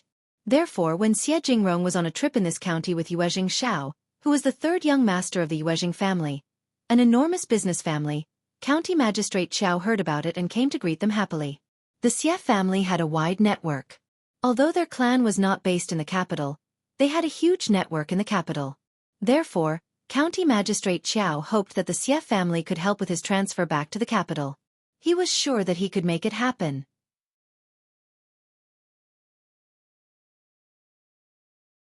Chapter 127 Qiao Ko and Concubine Du had heard that Xie Jingrong was not yet engaged, and she was very happy about that. Qiao Ko was quite pretty and was also a miss from an officer's family. She should be a great match for Xie Jingrong. Xie Jingrong was now in the county, and she believed that it was a good opportunity for the two of them to get married. Qiao Ko had looked at Xie Jingrong briefly before, and felt so bashful even to think about marrying him. If she could be martially connected to the Xie family and became Xie Jingrong's wife, she would be really satisfied. Xie Jingrong was not into the imperial examinations, but he was already a recommended man. With his talent, he could definitely become a primus easily by exerting a little effort. When they got married, things would be different. By that time, she could try to persuade him towards serious studies, and he would definitely become better. Moreover, he had a great background. If he ever became a primus, he would definitely make it to the highest position in his career. That was a promising future. Both Qiao Ko and Concubine Du had drawn a beautiful picture about his future in their heads. Concubine Du coaxed Officer Qiao, and talked into Officer Qiao's ears. He was moved. However, after speaking with Madame Qiao turned down the proposal calmly. She was not as talkative as Concubine Du and did not make a long speech. All she said was that Xie Jingrong was from a noble family. He was talented, good-looking and his grandparents' positions were also high. He was even qualified enough to marry a princess, or some noble miss from a prestigious family. Why would the Xie family allow him to marry a mere concubine's daughter? She had heard that young Master Xie had a very high standard towards his future wife, and that was why he had not gotten married till date. Would Qiao Ko be capable enough to be a match for him? They could not risk it. Only then did Officer Qiao realize what was going on. He was taken aback. He lectured Concubine Du severely, who had been waiting for his news outside. She almost caused him a lot of trouble. Concubine Du knew that it must have been Madame Qiao who created the disruption. She was angry and furious, but could do nothing about it. The marriage would not work out, if the madam of the family disapproved of it. Qiao Ko was very annoyed too. She had assumed that with Qiao Xian's help, it seemed as if she had had a good position in the family. She even sneaked out just to run into Xie Jingrong and Yuezhing Shao. However, Xie Jingrong and Yuezhing Shao returned to the hostel, after Officer Qiao's persuasion. Madame Qiao sneered and told Officer Qiao what happened. Officer Qiao got so furious that he slapped hard on Qiao Ko's face, grounding both her and her mother. He was worried that Xie Jingrong would get angry about it, so he asked Xie Jingrong and Yue Xiao to watch the race, as a way of compensation. Qiao Wei kept sneering at Qiao Ko. She told her about the race, and then mocked her. Do you think you are good enough for young Master Xie? Concubine Du even asked Madame Qiao to take Qiao Ko along for the race, but her request was turned down. They were both really furious and sad, sitting at home. The race started soon. With Officer Qiao present here, the prize had to be good. Officer Qiao expressed that the grand prize would be a roasted pig and goat, and the winning team would share the prizes. In addition, the winning team would be granted 2 liang. The prize was extremely luxurious.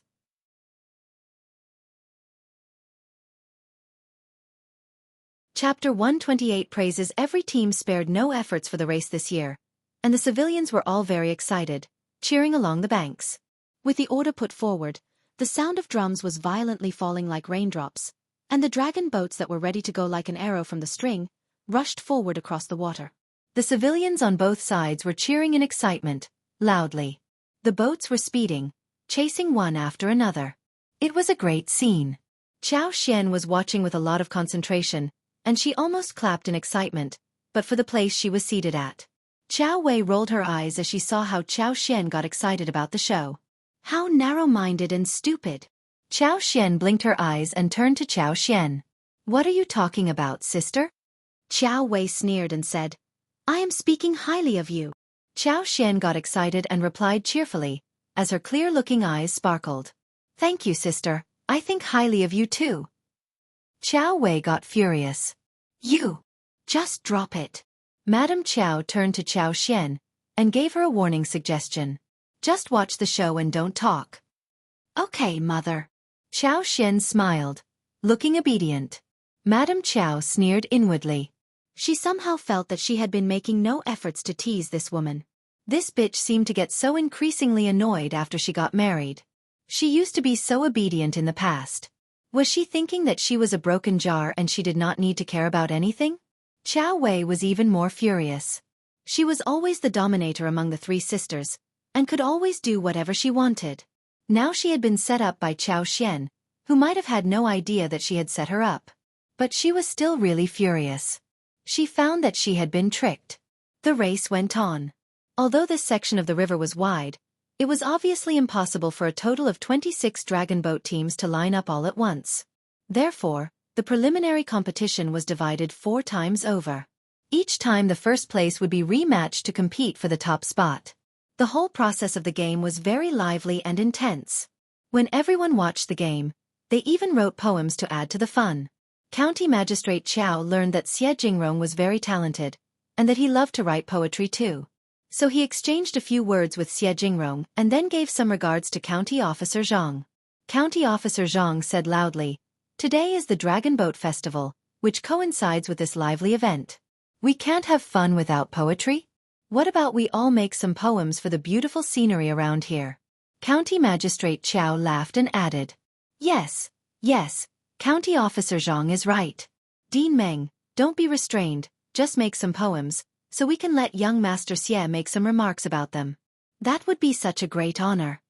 Xie Jingrong felt helpless, but he was a man with honor. Instead of countering him, he lowered his head slightly and said, Thank you for the compliment, Officer Qiao. Yue Xiao wasn't so happy. He rolled his eyes and said, Poetry is too complicated, what about making couplets, and it adds much more money? County Magistrate Qiao was startled, but smiled when Xie Jingrong approved of this idea by default. Good idea, good idea. Young Master Yue is right. Let's make couplets. No one knew where young Master Xie was from, but seeing how County Magistrate Qiao treated him, they all believed that he was a big figure.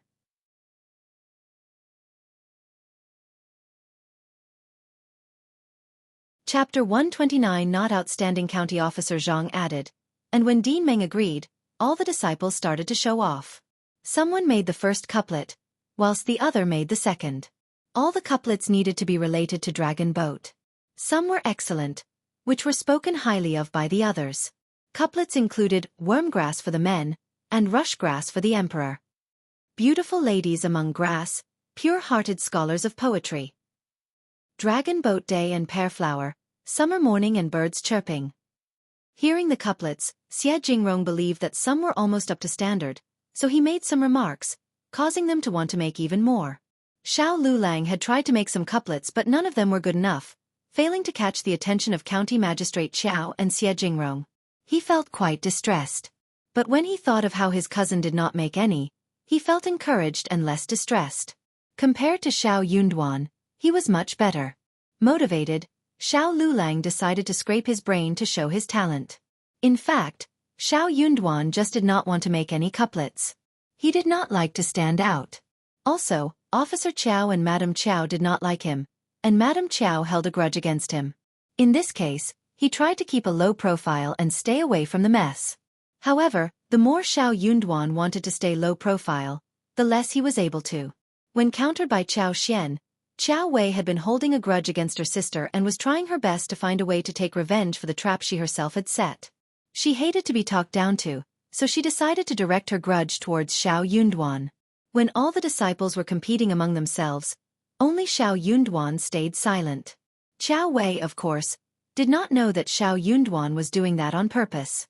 She thought that Xiao Yunduan lacked the knowledge to make any couplets. Therefore, she was going to humiliate this idiot in public. That was like humiliating Qiao Xian. It would make her feel less annoyed. Qiao Wei rolled her eyes and whispered to her maid, Fendi next to her. The maid turned to Qiao Xian, nodded and went to County Officer Zhang, passing on to him what Qiao Wei had said. County Officer Zhang felt quite embarrassed. He had no idea what was going on inside County Magistrate Qiao's family, but listening to the task assigned, he could tell what was going on for real. He had heard of how Elder Miss normally behaved. The Elder Miss ordered her maid to pass on the message to him that he should come up with a difficult idea for the second Miss husband to make a couplet, so that he could be humiliated. It was such a stupid thing to do. How could he humiliate a county magistrate's son-in-law? The county magistrate would lose his face if his son-in-law was embarrassed. But if he did not obey Elder Miss' order, this narrow-minded woman would tell Madame Qiao, who would ensure that his wife and daughter suffered greatly in the future. Helplessly, County Officer Zhang still decided to do as instructed. He chuckled and turned to Xiao Yunduan. Cultivated talent Xiao, you seem like a talented person, why don't you make a couplet for us to read?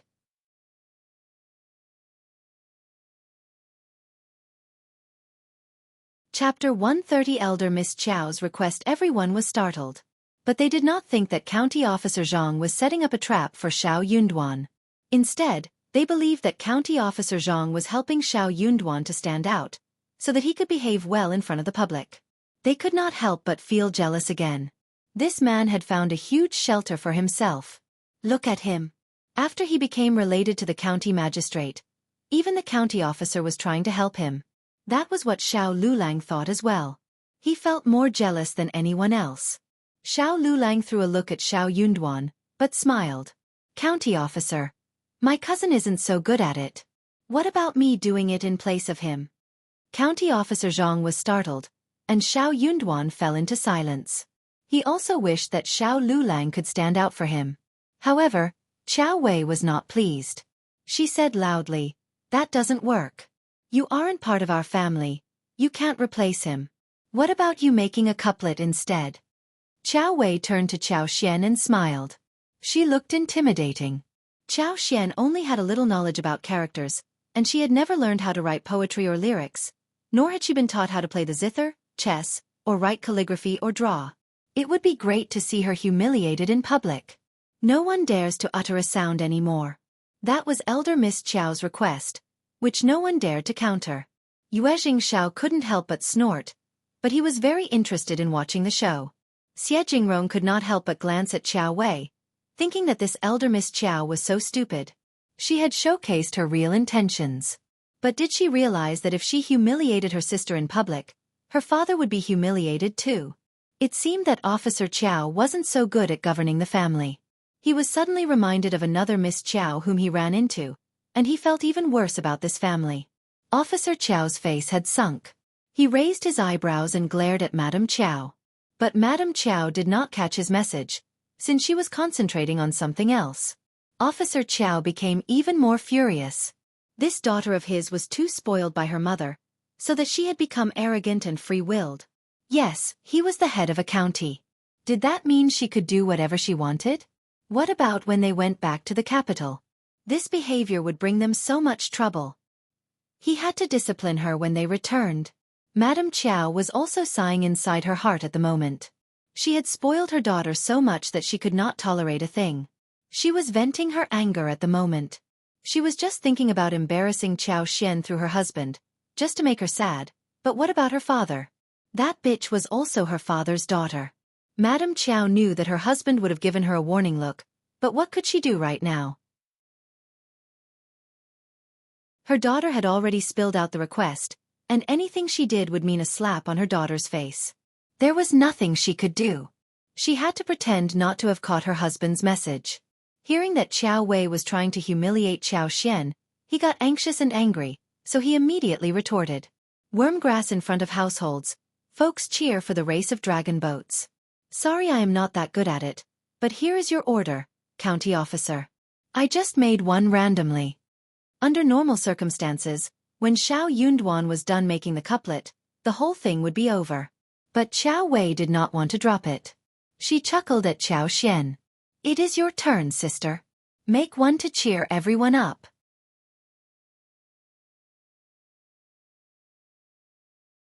Chapter 131. Not her. Qiao Xian was rolling her eyes inwardly. You can't even do that yourself, why forcing me? Qiao Wei, who had been spoiled in the family, was not devoted to studies at all. She was no better than Qiao Xian in talent either. But she was the lineal daughter, whilst Qiao Xian was the concubine's daughter, and at the mercy of Qiao Xian. Hence, she could not use the same request to counter her. Otherwise the whole thing would get worse. Qiao Xian turned to her and said without hesitation, I don't know how to. Qiao Wei was surprised. It was such a straightforward confession made without shame or embarrassment, that Qiao Wei did not know how to react. Women without knowledge are virtuous. I don't know how to make couplets. Qiao Xian added. She had no idea how to, and she was not good at it either. You. Qiao Wei just could not say anything to mock her, strike her down or humiliate her in this case. All right. Madame Qiao smiled and intervened. Quan Xian is right. Women don't need to be good at this. Just drop the topic and watch the race. Yes, watch the race.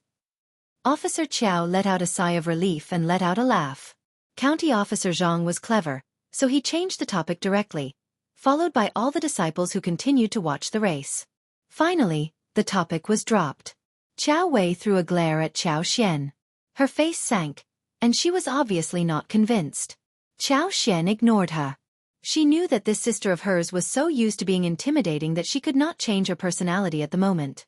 But she was very surprised.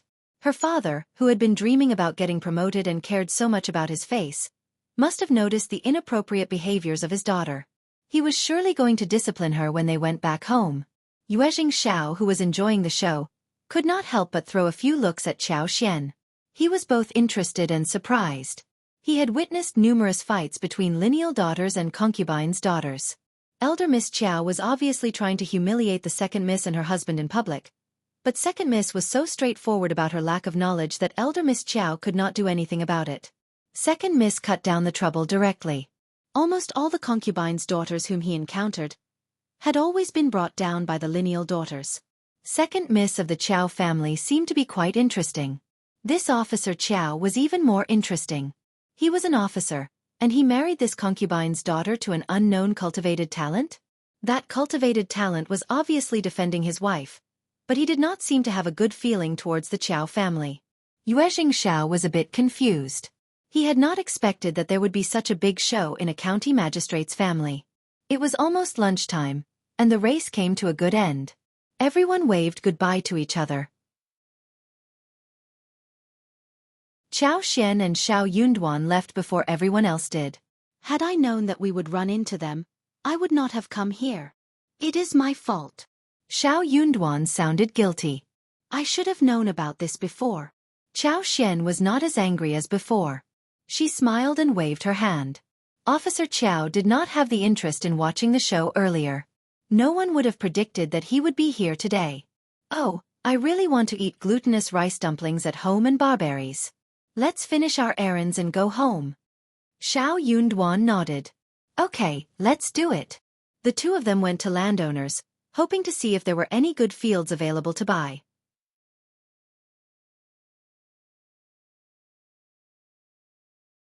Chapter 132 Super Luck. The landowner smiled.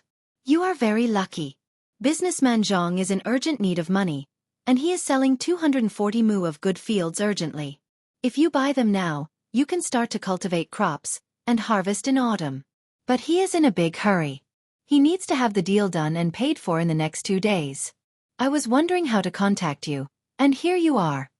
Qiao Xian and Xiao Yunduan were both quite happy. Qiao Xian chuckled. This is our destiny. That good field is meant to be mine. True. The two of them agreed that the landowner would bring them to have a look at the field the next day, and if they were okay with the deal, they would pay the money and sign the contract right then and there. After they left the landowner, Qiao Xian said to Xiao Yunduan, let's write both our names on the deed, okay? We are still in a joint family and the yield has to be shared with the whole family. But if we live separately in the future, we will still continue to share a big portion with our parents and brothers. Xiao Yunduan was startled. It is your field and you should write your own name on the deed. You can share the revenue portion at your will with the family. Mom is a very understanding woman, and she won't want to take advantage of you. Qiao Xian smiled and fell into a good mood. What super luck she had that she ran into a family like this. Her nature had always been like this. When she was treated well, she would pay those who treated her nicely back even better. She was the one who earned the money, but she could not have earned this amount of money alone. A single woman would not get a position for herself if she had no one to lean on. They were her shelter and bay, and with their help, she was able to do whatever she wanted. They were helping each other. Just listen to my arrangement, please, said Qiao Xian firmly. Xiao Yunduan opened his mouth and wondered what she meant. These were meant to be her private properties. Why would she not keep them separate? Was she not worried that it would be difficult for her to handle it in the future? Or was she saying that she was not going to leave the family? Xiao Yunduan was not certain, and kept speculating on this matter in his head. Okay, you can take that call. They would think about that later. At Mingrintang, in the backyard, Manager Qin was receiving Xie Jingrong and Yue Jingxiao politely. Xie Jingrong was seeking a very difficult medical herb in this county. But he had not yet paid the visit to the best pharmacy in the local area, before Officer Qiao came to his door. At this point, he finally had the chance to conduct his own business. The two sides were just talking, when Yue Jingxiao saw an employee craning his head. He smiled. Manager Qin, your employee needs you now. Manager Qin and Xie Jingrong turned to look into the direction of the speaker. The employee could no longer hide himself. He took a step forward and smiled with a greeting. Xie Jingrong nodded at Manager Qin. He said politely, Please, Manager Qin. Manager Qin smiled but glared at the employee. They had no secret at the pharmacy, and he could just share the message in front of Xie Jingrong and Yue Jingxiao. Just spill it. The employee smiled. Young Master Xiao and Mrs. Xiao are here to fetch the seeds. They are in a hurry to go home, so I came to urge you. Xiao Yunduan and Qiao Xian had the ability of getting such a large quantity of wild honey and Gastrodia alata for the pharmacy, so they were well received at Manager Qin's place. If those things could be well planted, then the pharmacy would have a long-term deal with them.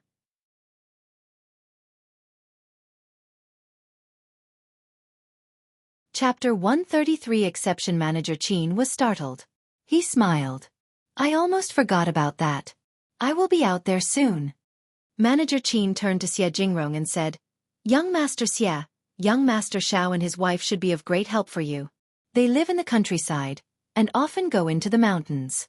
They have brought numerous good things to us. Xie Jingrong and Yue Jingxiao were startled. Since Manager Qin said so, he must have gotten many excellent things from the couple but did not want to share those. Xie Jingrong said, Okay, in this case, let's bring them in here. That is exactly what I mean. Manager Qin chuckled and asked his employee to get the couple in. The employee answered and felt emotional. The couple was so lucky as to have come over at the moment. If the couple managed to help young Master Xie with even a small thing, they would have no worries in their future life. No worries ever. Xiao Yunduan and Qiao Xian, who heard that the manager had already got the seeds for them, were so happy that they decided to buy them and leave quickly. In this way, they could take a look in the market, buy some food and go home soon. But the manager had something else in store for them. When they came to the back hall, all 4 guests were startled. Cultivated talent Xiao, second miss of Qiao, what are you doing here? Yuezhing Xiao's eyes widened in surprise. Xiao Yunduan smiled and greeted them. This is quite coincidental. Sorry for the interruption. No, it is no bother. Yuezhing Xiao smiled. I did not expect that Manager Qin meant you too. Manager Qin could not help but smile as well. Since you are all friends, then we can save a lot of trouble. Please, take your seats. Yes. They exchanged greetings and sat down. Manager Qin started the conversation. Soon, Xiao Yunduan turned speechless. Young Master Xie, you are seeking a Chinese fleece flower root over 500 years old. Yes. Xie Jingrong said, I don't know much about this county, so I came to the pharmacy to see if there are any contacts that can be used. Manager Qin suggests that you can help, so please, I would like you to help me, and if the deal is done, I will pay you a great amount as compensation.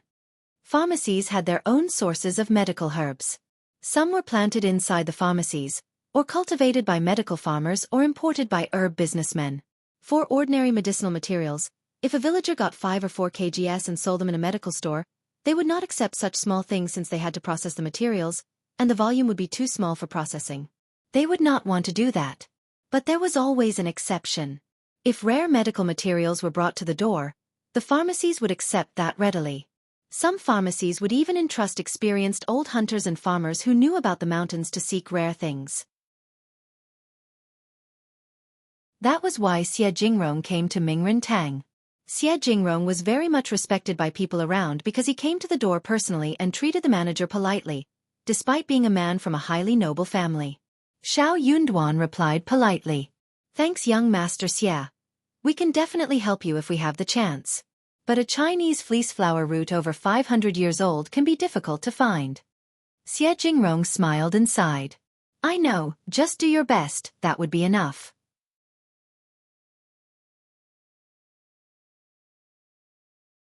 Chapter 134 paused. Qiao Xian smiled and said to Xiao Yunduan, Darling, Chinese fleece flower root is a very commonly seen thing.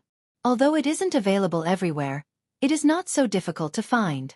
Since you have asked for it, young Master Xie, we will definitely give it our best. It was a favor being sent to the door.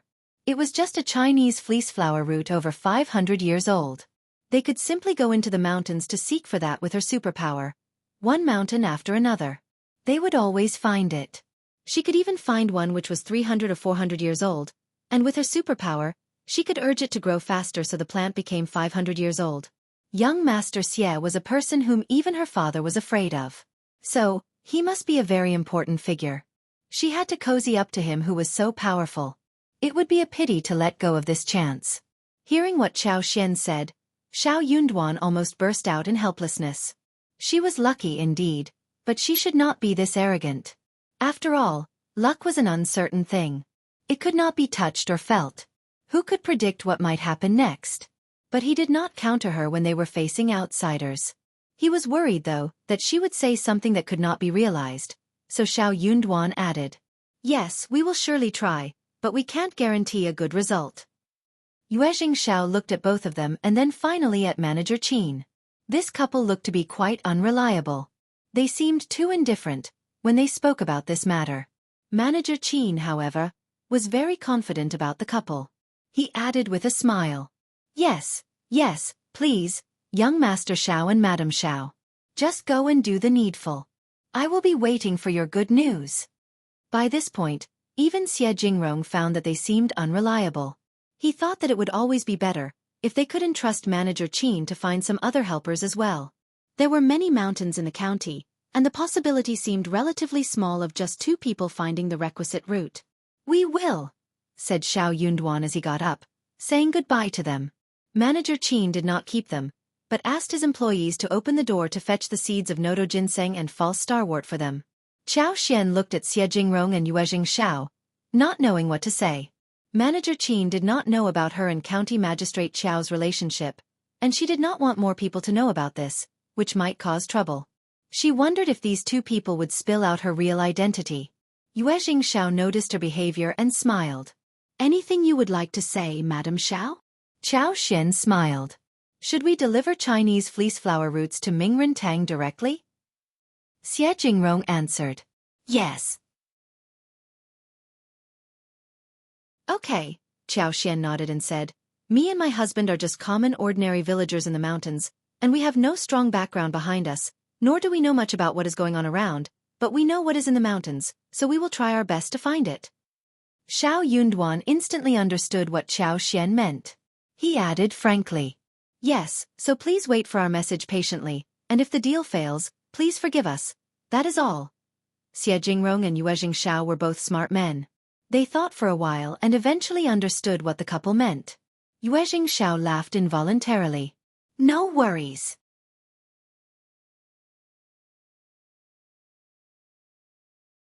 Chapter 135. An image. Xiao got even more curious. What was going on with County Magistrate Qiao's family? Manager Qin was not aware of second Miss' real identity. This second Miss did not seem to care about being married to a farmer's family, and even offered to look for Chinese fleece flower roots. Could she be the county magistrate's real daughter?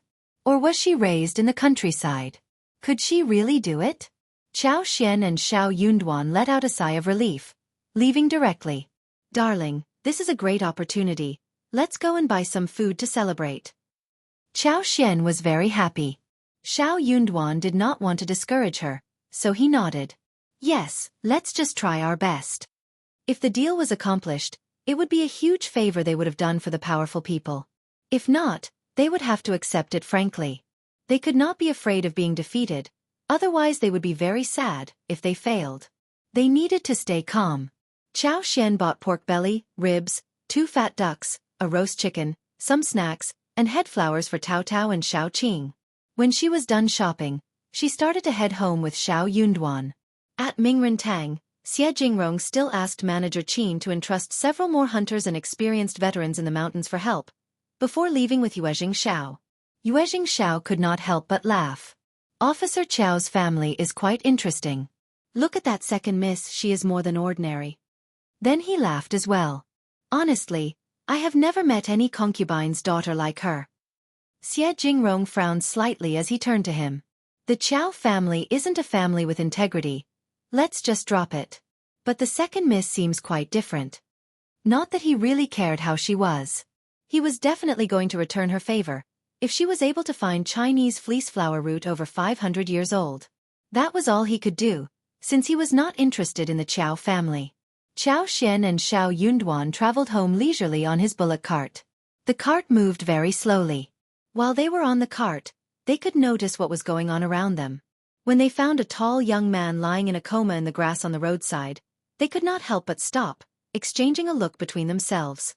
"Hang here, let me go and have a look," Xiao Yunduan said. "Let me go with you." "Okay." The couple wanted to save people. Otherwise they would feel really uncomfortable afterwards, and would never be able to get over the lump. Qiao Xian went down the cart and wondered what happened to the man. Xiao Yunduan came to the man's side, felt his nose and sighed in relief. He is still breathing, he should be fine. "Come, help me pick him up." "Okay." The couple spared no effort to help this tall man up. He was leaning against Xiao Yunduan. Suddenly, Qiao Xian felt stiffened, and started to turn dizzy. In front of her eyes, like a revolving lantern, a fragmented but clear picture appeared. In the desert and yellow sand, the flags and banners were floating in the wind. The generals looked majestic and there were thousands of troops behind them. The general returned triumphantly, and when he entered the city, the crowd was surging, and the people and officials shouted loudly. In the Golden Throne Hall, the old emperor laughed heartily. He conferred the title and rewarded the general. There were about 10 pictures, each of which was not connected, but the general in each picture was the same person, and the appearance of that person closely resembled the man in front of them. Actually, they were the same person.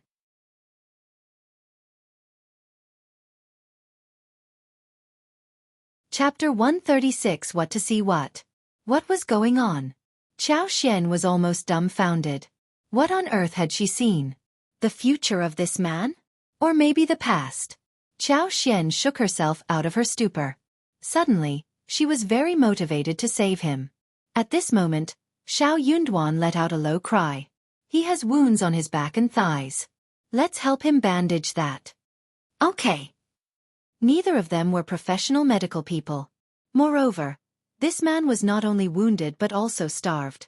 So when the couple was done bandaging him, they fed him water, before he slowly woke up. They fed him almost 250 grams of snacks slowly. His mind became clear gradually. Who are you? Yunduan replied calmly. We were passing by and saw you in a coma. How are you feeling now? Better? Startled, the man greeted the couple. Thank you for saving my life. It is okay. Yunduan could not accept such a big gesture, but waved his hands and said, We were just passing by, not a big deal. Where is your home? We will drop you there. Home? The man looked confused and miserable. He had no home. He left home when he was much younger, full of ambition, always thinking that he could make a name for himself but eventually ended up gaining nothing. After a few years of wandering, he returned, but by then, his parents were dead. His uncle had taken hold of the properties and insisted that he had committed a crime outside. So he got irritated and hit them. The others couldn't help but rush up and took the opportunity to beat him fiercely, before locking him up in the woodshed. He had no idea how they were going to deal with him, but he knew that it was not going to be good. After being in the woodshed for 3 days, he managed to escape but ended up passing out here on the spot in pain and starvation. Unexpectedly, he was saved by 2 kind-hearted people. Come and read on our website Wuxia World site. Thanks, there were good people in this world. He was no longer so angry at the sight of this couple in front of him. Thanks, but it is fine, you can leave me here. He originally wanted to say that if there was a chance in the future, he would definitely repay them, but then he thought about it, and realized that he had gotten to this point. What was his future? What could he do in return? It all seemed so ridiculous. He laughed self-mockingly. Anyway, thanks very much for saving me. You will definitely have a great fortune in the future. Xian was not gonna let go of this opportunity. Immediately, she handed the roast chicken and a packet of dim sum to the man, and said with a smile, If that's the case, we will just leave. Our village is not close by, so we should go back. The man nodded. Please. The man had woken up and he should be fine, so Yunduan greeted him and left with Xian. The 2 of them went back to the bullock cart and continued on their journey. They could not help but exchange a few emotional words. The man saw them off, until they disappeared out of sight. He struggled back on his feet, and went to an isolated place. He was starved and needed to regain energy before he could do anything else. He opened the paper that was supposed to hold roasted chicken, but his eyes suddenly widened. In one of the layers, there were almost 2 liang in change as well as 1 well-folded note of 50 liang. No one would have put the money in this place accidentally. They must have given the money to him on purpose. He was so messy-looking and homeless. They must be trying to help him out. The man could not help but feel like crying, as he held the money and food in his arms.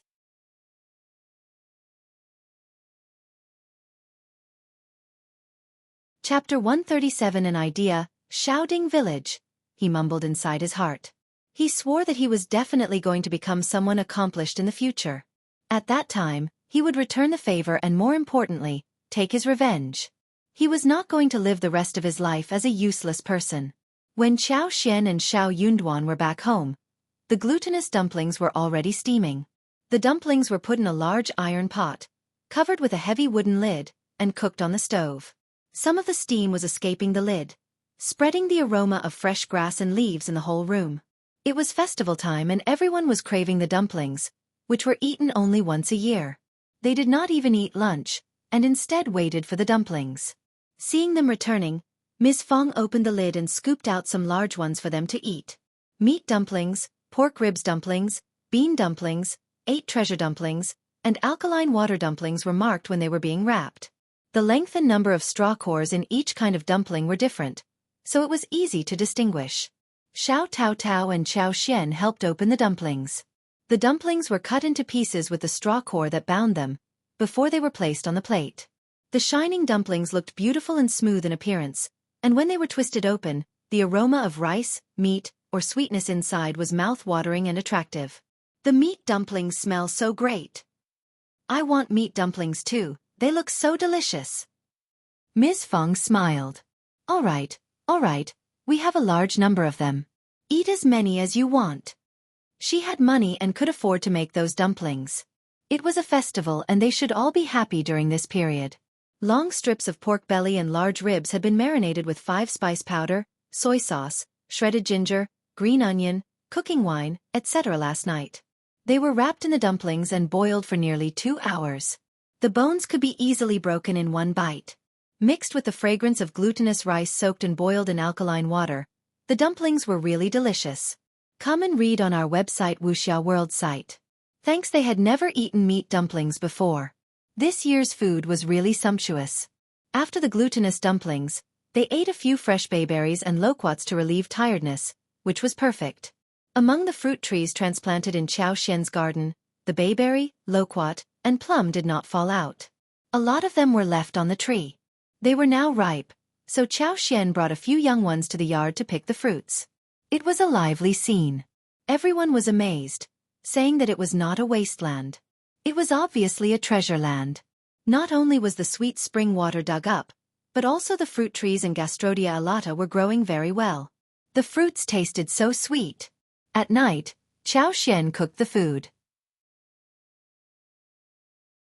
She had pickles at home, and really wanted to make a bowl of pickled fish today. So she took Xiaoqi and Xiao Tao Tao to go fishing in the river in the afternoon. They held fishing poles in their hands, which were brought by Xiao Sanlang from somewhere. Xiao Yunduan also went fishing with them. Xiao Sanlang came back with a fishing rod 2 days ago and had been shouting ever since to go fishing with them. But when the time came, he was nowhere to be seen. Where is third brother? He was here just a while ago. Xiaoqi was confused. Xiao Tao Tao shook her head, looking bemused as well. Xian thought for a while and burst into laughter. She said to Xiao Yunduan, I have an idea. Xiao Yunduan was startled and smiled. Just leave him alone. He would be very careful about it. Yes. Xian nodded with a smile. Let's go. Xiaoqi and Xiao Tao Tao were confused about what was happening, but were extremely motivated to go fishing. We are going fishing. It was all right even if third brother wasn't with them.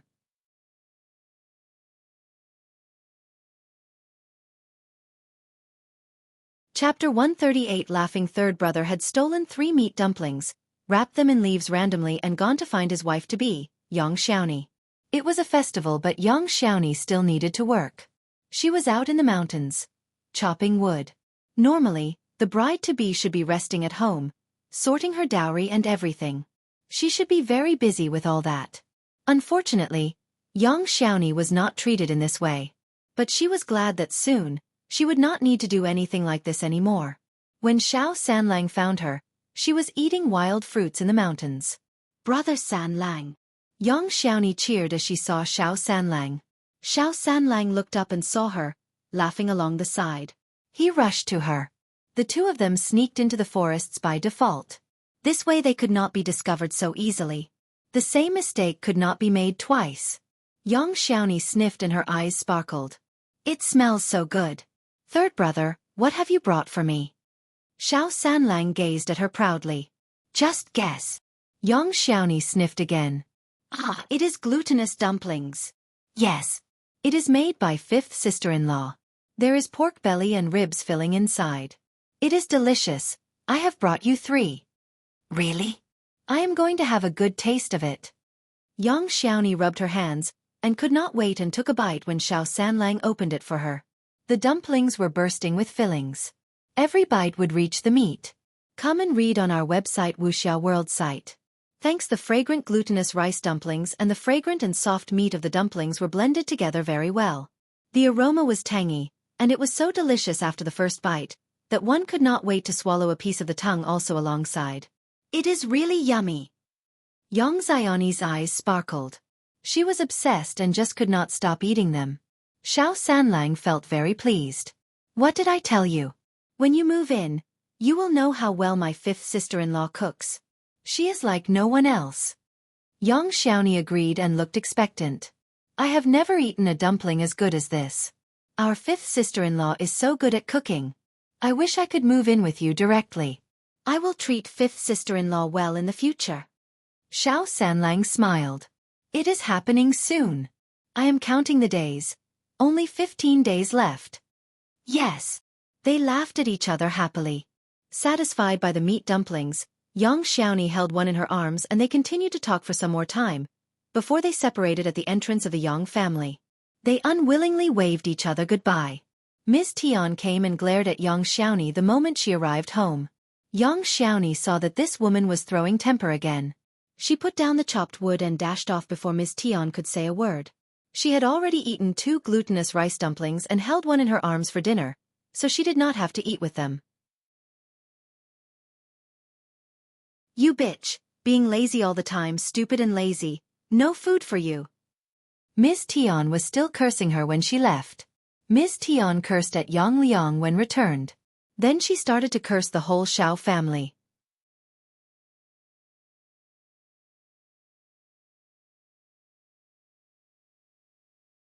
Chapter 139 His Own Reasons. It is a festival.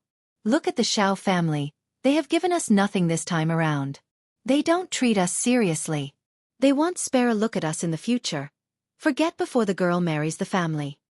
That was why Ms. Tian was extra unfriendly to Xianxia today. She had assumed that the Xiao family would offer them some gifts at festivals, since the wedding was to be hosted in no time.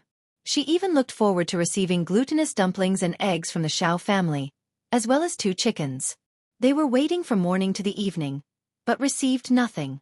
Ms. Tian was really annoyed. Yang Liang, who never had any opinion for himself, got furious after hearing the instigating words from Ms. Tian. I told you that this marriage would not work. The Xiao family is looking down at us. Now you know that they are not going to regard us as part of their family. Yang Liang got even angrier. It is settled. They have spent so much on the wedding gift. Do you think they will break off the engagement? Just keep your mouth shut. No more nonsense. Ms. Tian had not expected that he would counter her in this way. She screamed. How dare you counter me? Yang Liang. The couple had a row with each other. The neighbors could not help but sigh, hearing their arguments. The Xiao family would definitely not go to the second section of the family for dinner. Eldest uncle had to go there alone, since Ms. Fong refused to follow along. He had his own reasons.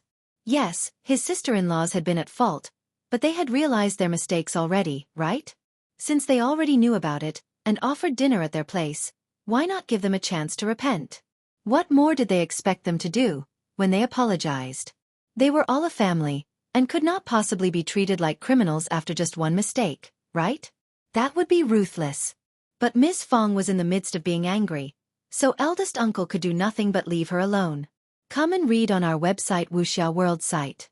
Thanks. Eldest uncle asked Xiao Sanlang and Xiao Dalong to follow him for dinner. But Xiao Dalong hesitated, whilst Xiao Sanlang snapped directly. I am not going. Fifth sister-in-law is cooking delicious dishes tonight and I am definitely eating at home. Could second aunt-in-law's food exceed that of fifth sister-in-law's? Fifth sister-in-law was going to make a huge feast for the family. He had been looking forward to this dinner for days. Eldest uncle got so stuck. Dumbass. He knew nothing except for food. Could he do anything else apart from that? Eldest uncle glared at Xiao Sanlang.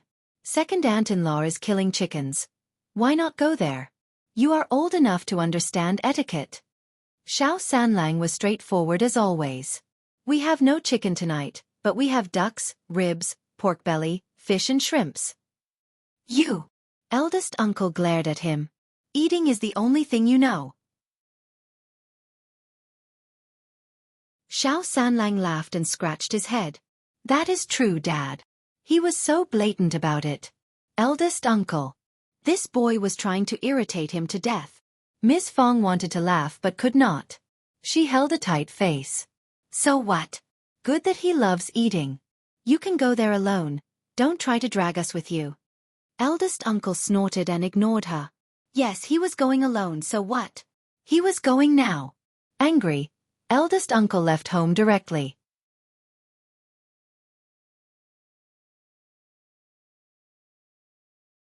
Chapter 140 Festival. The whole family let out a sigh of relief, and they went all out to make preparations for the dinner. Xiao and Xiao Yunduan decided to get a big fish in the afternoon, so Xianxia took them to a relatively isolated and deep water area of the river. There was one section where long and many seaweeds were growing. Xiao Tao as well as Xianxia were fishing shrimps using a net whilst Xiao and Xiao Yunduan were fishing on the bank. Xiao looked calm, but actually, she could not do anything. With her superpower, she was able to see endless fish in the seaweeds, but that did not help. They were not able to catch any of it. Luckily, there were enough fish and shrimps in the river, and they harvested a lot. Half a basket of shrimps plus half a barrel of small fish as well as more than 30 large, green, finger-sized shrimps were taken back. They got several crucian carp about the size of a palm, as well as 2 grass carp more than a foot long, along with 5 long large eels. What pleased Xiao above all was that they also managed to catch a palm-sized wild mandarin fish. They killed the duck for dinner, cut tender ginger into pieces, stir-fried chili and garlic cloves, added rice wine, soy sauce and other seasonings, as well as water. The whole thing was simmered over high heat.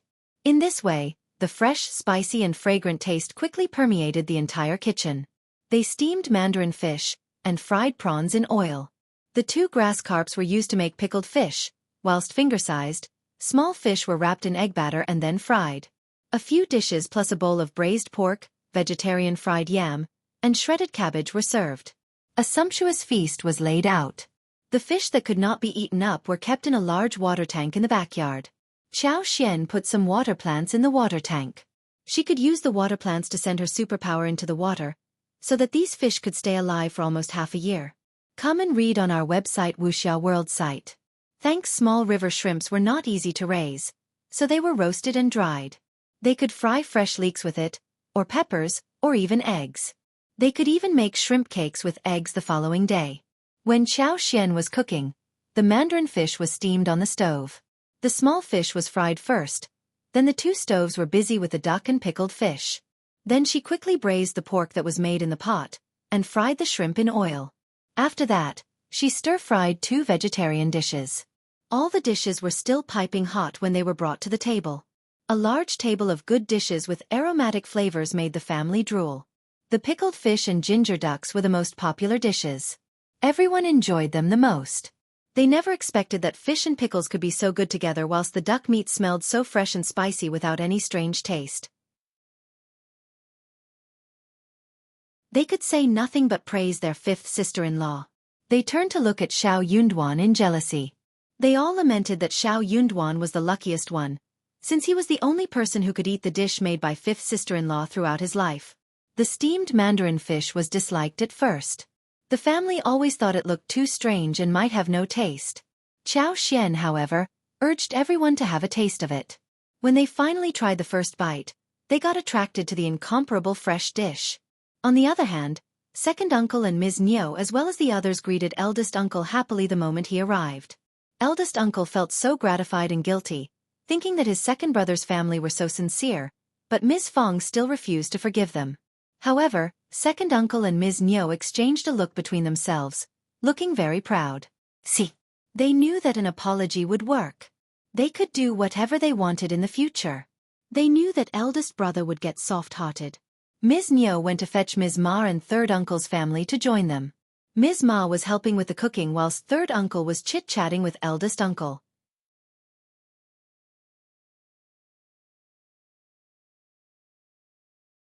Chapter 141 Family. The 2 sections of the family had sensed that they were not in a good place as before. Ms. Fong was annoying, and more domineering than before. Moreover, Xiao had joined her. They kept bitching about her mistake. They tried to console eldest brother and even flattered him. Eldest brother was the master of the family. As long as he was well manipulated by them, everything else would be solved easily. It was just a matter of time. Eldest uncle felt so moved when he saw how his brothers, nieces and nephews were chatting with him. They were so nice to him. They were his family. He had treated them well these past few years and it was all worth the while. Their parents would be gratified in heaven as well. He had lived up to their parents' standards. In the kitchen, Ms. Niu and Ms. Ma were quite distracted. Ms. Ma could not help but look outside the kitchen, mumbling. What are eldest sister-in-law and everyone else doing? What is keeping them for so long? True, they all believed that the eldest section of the family would definitely be here, with eldest uncle coming over first, and the others following later. Ms. Niu was quite displeased as well. She knew exactly what Ms. Ma meant. When Ms. Fong and Ms. Su were here, they would definitely help in cooking. Also, eldest brother treated them well, and would always come with some gifts, like a chicken for example. Ms. Niu even expected to wait until Ms. Fong arrived to kill the chicken. A while later, Ms. Ma could not stand the wait anymore. What on earth is taking them so long? Xiaoji, Meiling, go and check on them. Tell them to be here as soon as possible. Just wait. Ms. Niu stopped her. Let's just hold on. We can kill the chicken and make the food. We will fetch them when dinner is served. Ms. Ma was startled. Ms. Niu really started to think that she was stupid. She snapped.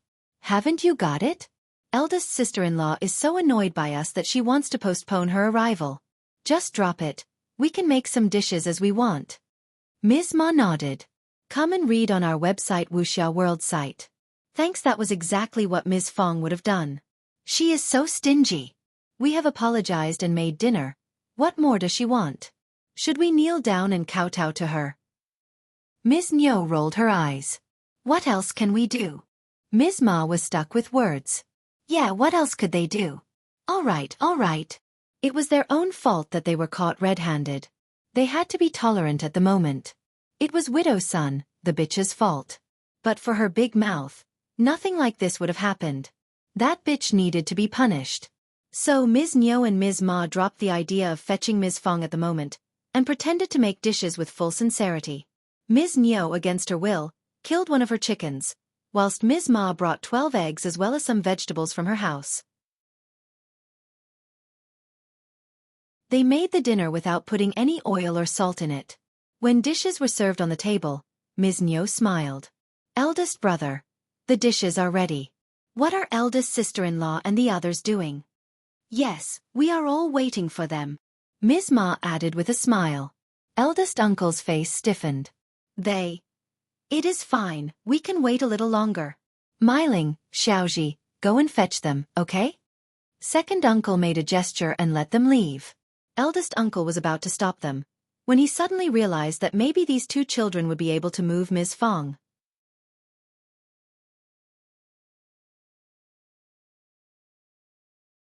Chapter 142 Embarrassment. Xiaoji and Xiao Meiling were not very happy to go when they saw the dishes on the table, but they had to agree to the instructions given. At the eldest section of the Xiao family, they were already done with food, and were just cleaning up the table. When Xiaoji and Xiao Meiling entered the room, Xiao Taotao was carrying the last bowls into the kitchen. Xiao Meiling and Xiaoji did not see what the feast was like, but looking at the happy expression on the whole family's faces as well as the layers of bowls which Xiao Taotao had carried away, along with the remaining smell in the air, they could tell that the dinner must have been abundantly tasty. Eldest aunt, my parents asked me to take you there for dinner, but you seem to have eaten already? These two girls were not well-mannered since they were taught by their parents. Ms. Fong did not want to throw temper at them and said smilingly, Yes, there are so many of us here, so we aren't going over. We have eaten dinner. You can go home to eat yours. Xiao Meiling nodded and left with Xiaoji. Dad, eldest aunt and the others already ate.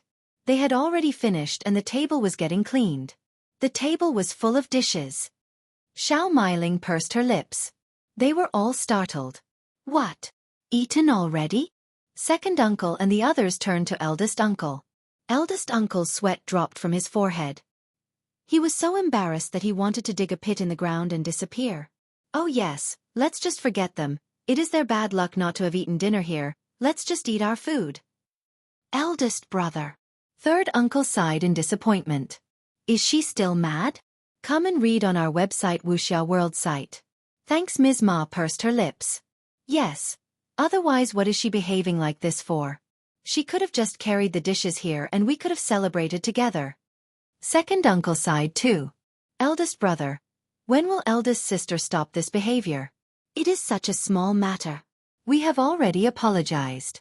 Is she going to cut ties with us just because of that thing? Of course not. Eldest uncle denied directly, as he forced out a smile. We can leave her alone. You know her well, right? She is sharp in tongue but soft in heart. She should forget about this soon. Since the guests were absent, second uncle and the others could do nothing but start the dinner.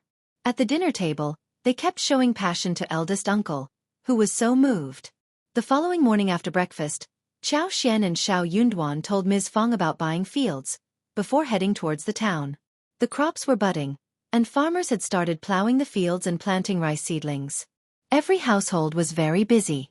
Xian had to postpone the planting of mushrooms. When the busiest period was finished, and the wedding of Xiao Sanlang and Yang Xiaoni was done, she could come and get the mushrooms.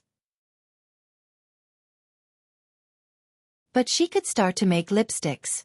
Also, she could also start the planting of medical herbs. With her superpower, she could always make sure that the plants grew well from the seedlings. Those gastrodia in the garden were growing unbelievably well. The watermelons were as big as small fists, round and green, spread all over the land. They looked really tempting. Wild grapes were all over the stack, creating a large shelter whilst small grapes started to bloom and fruits were growing out. The loquats, plums and bayberries were also turning ripe, but Xian intentionally controlled the growth so that they could stay on the branches for at least one more month.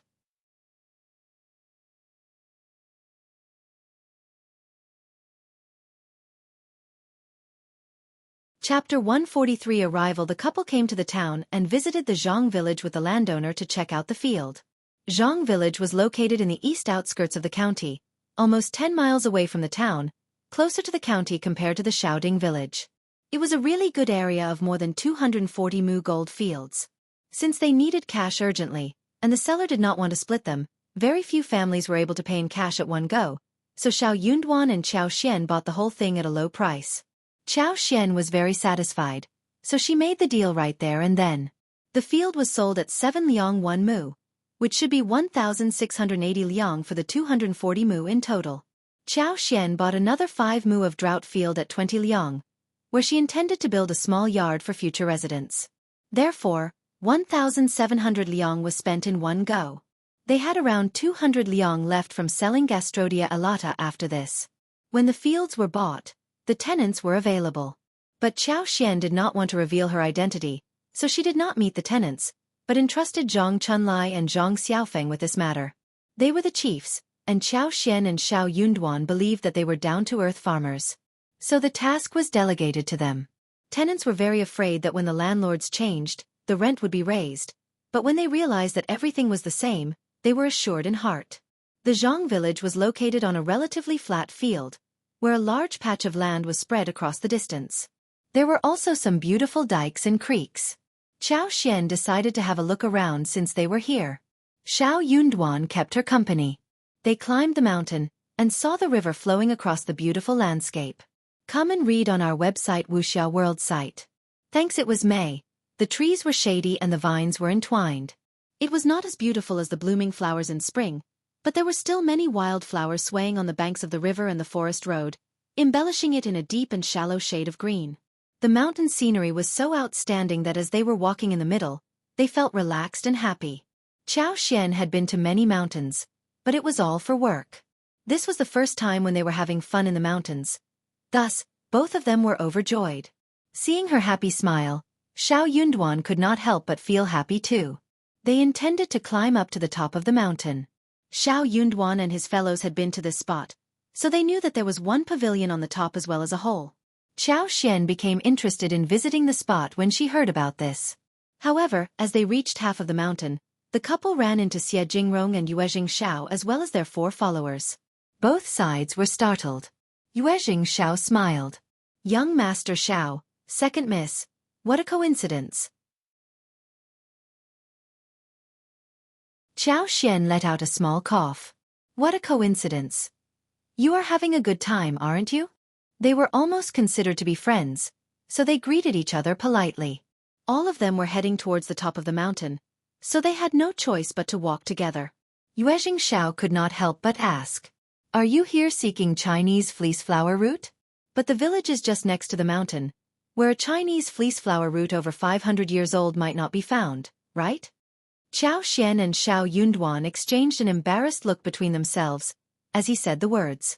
They were not here for Chinese fleece flower root. They were here for fun. Yue Xiao might not have noticed it, but Xie Jingrong had understood the point. Of course the couple was not here for herbs. They were not equipped with the right tools. They must be here for fun. They had just expressed their willingness to help them to find Chinese fleece flower root, but here they were strolling around, which made Xie Jingrong feel displeased. He believed that the couple was not sticking to the promise, nor were they reliable.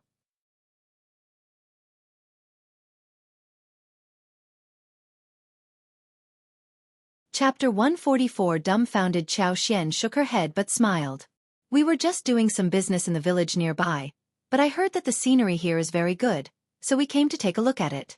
It is very unlikely that we can find Chinese fleece flower roots over 500 years old in this place. We would seek that somewhere else. Don't worry, it is very likely to find it in the deep mountains. Only now did Yue Xiao realize that he must have not asked the right question. He could not help but complain inwardly. This couple was indeed open-minded. How could they find a Chinese fleece flower root over 500 years old so easily? What were they doing here, after they made the promise to them? Moreover, they were caught red-handed by Brother Xie. What bad luck! He was a cultivated talent, and she was the daughter of the county magistrate. They should have the idea of who the Xie family was, right? Why were they letting go of the opportunity of doing them a favor? Yue Xiao shook his head inwardly, but he did not want to show it. So he chuckled dryly. That is true. The scenery here is indeed beautiful. Let's visit the place together? But Qiao Xian paused. I think that it is going to rain soon, so we are not going up. I suggest you two walk downhill as well. There was another change that happened to her superpower the day before. She could not only see the past and future of the strange man, but it led to another good function. The humidity and temperature in the air were all related to the vegetation, so when she took a deep breath just now, she vaguely smelled something strange. When she concentrated carefully and then inhaled again to distinguish, she could feel the humidity brought by the mountain wind and the breath of rain. It was going to rain soon. This new superpower of hers was still weak, and the range was not wide, hence the prediction period was not completely accurate. But she could easily confirm that it was going to rain soon. Yue Xiao subconsciously looked at the sky, hearing what Qiao Xian said. It was sunny everywhere. How could it be raining any time soon? Oh, she must be trying to find one excuse to get rid of them. Well, they were not friends, and worse, were caught red-handed for being lazy. The couple must be feeling rather uncomfortable inside their hearts. Come and read on our website Wuxia World site. Thanks. Even Xiao Yunduan believed so. He did not know what to say. The excuse his wife found was just too unreliable. But he nodded at the excuse and helped her anyway. Xiao Yunduan added, True, the weather keeps changing after the Dragon Boat Festival, and it is going to rain soon. Maybe. We will take your leave now, and you two better go downhill as well. All right then, see you. Bye. Qiao Xian and Xiao Yunduan went down the hill together. Qiao Xian admired her husband's excuse. She had her superpower that helped her to cheat, but what about her husband? Did he read so much so that he could predict the weather as well? The couple had just walked into the village, when the rain came down heavily. The couple found a farmer's family for shelter. Good that we ran off the mountain fast enough. Qiao Xian stuck out her tongue. Otherwise she had no extra clothes to wear. Yes. Xiao Yunduan was dumbfounded. So his wife was not coming up with an excuse? She really sensed the rain? He asked involuntarily. How did you know that it was going to rain soon? Qiao Xian was startled. You sensed that too, right? I saw the heavy cloud in the sky far away.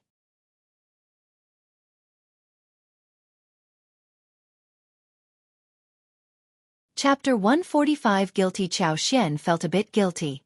She believed that it was because of Xiao Yunduan's rich knowledge that he could forecast the weather, but he was just wondering how she could tell the change of weather at the moment. He could not have remembered that there was no heavy cloud in the sky, all this while, right? Sure enough, Xiao Yunduan did not remember, nor did he think of it deeply. He smiled. Oh, that is right. You are a very careful person. Qiao Xian laughed. Of course she was. But it reminded her of one thing. She should be careful when using the superpower, and could just put it at bay, when she did not have to use it. Once or twice would be enough. Too many times might cause suspicion, and lead to nothing good. The rain was pouring, and soon the drapery of clouds covered the whole sky. The couple were waiting, without knowing what to do. The rain came too fast, but it left fast too.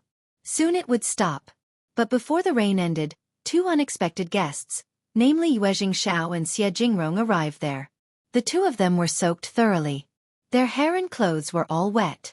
They were in a total mess. The four of them got startled as they ran into each other again. Xiao smiled. "Young Master Xie, second miss, we are bound together, aren't we?" Qiao Xian and Xiao Yunduan. "Oh well." The two of them exchanged some greetings, and Xiao Yunduan added, "Just tidy up and don't get cold." Come and read on our website Wuxia World site. Thanks. Qiao Xian even asked the mistress of the house to boil a bowl of hot ginger soup. Xiao wiped away his face and smiled. "It is fine, our servants are fetching the clean clothes. They will be here soon." Their wagon was parked outside the village, which was a bit far away from here. The road wasn't flat, and the rain was so heavy. These two young masters had never been through any bitterness, so they had no choice but to find a house to take shelter whilst their servants went to get the wagon. Xiao sighed regretfully. "We should have listened to your advice and followed you downhill. It is raining." "But second miss, how did you know that it was going to rain soon? It was so sunny just a while ago." Xiao's eyes widened. He was really curious. He had found Qiao Xian's words ridiculous when he saw the good weather. He had thought that Qiao Xian and her husband must be thinking of an excuse to stay away from them. However, she had been telling the truth. Qiao Xian lied as she smiled. "I saw heavy clouds in the sky." Xie Jingrong looked at her. But there did not seem to be heavy clouds in the sky. He used the word seem, but he sounded resolute. Qiao Xian was startled, so was Xiao. Xiao Yunduan wasn't happy at the moment. His wife never lied. And why did she have to lie anyway? Young Master Xie was so arrogant. Xiao Yunduan added without hesitation.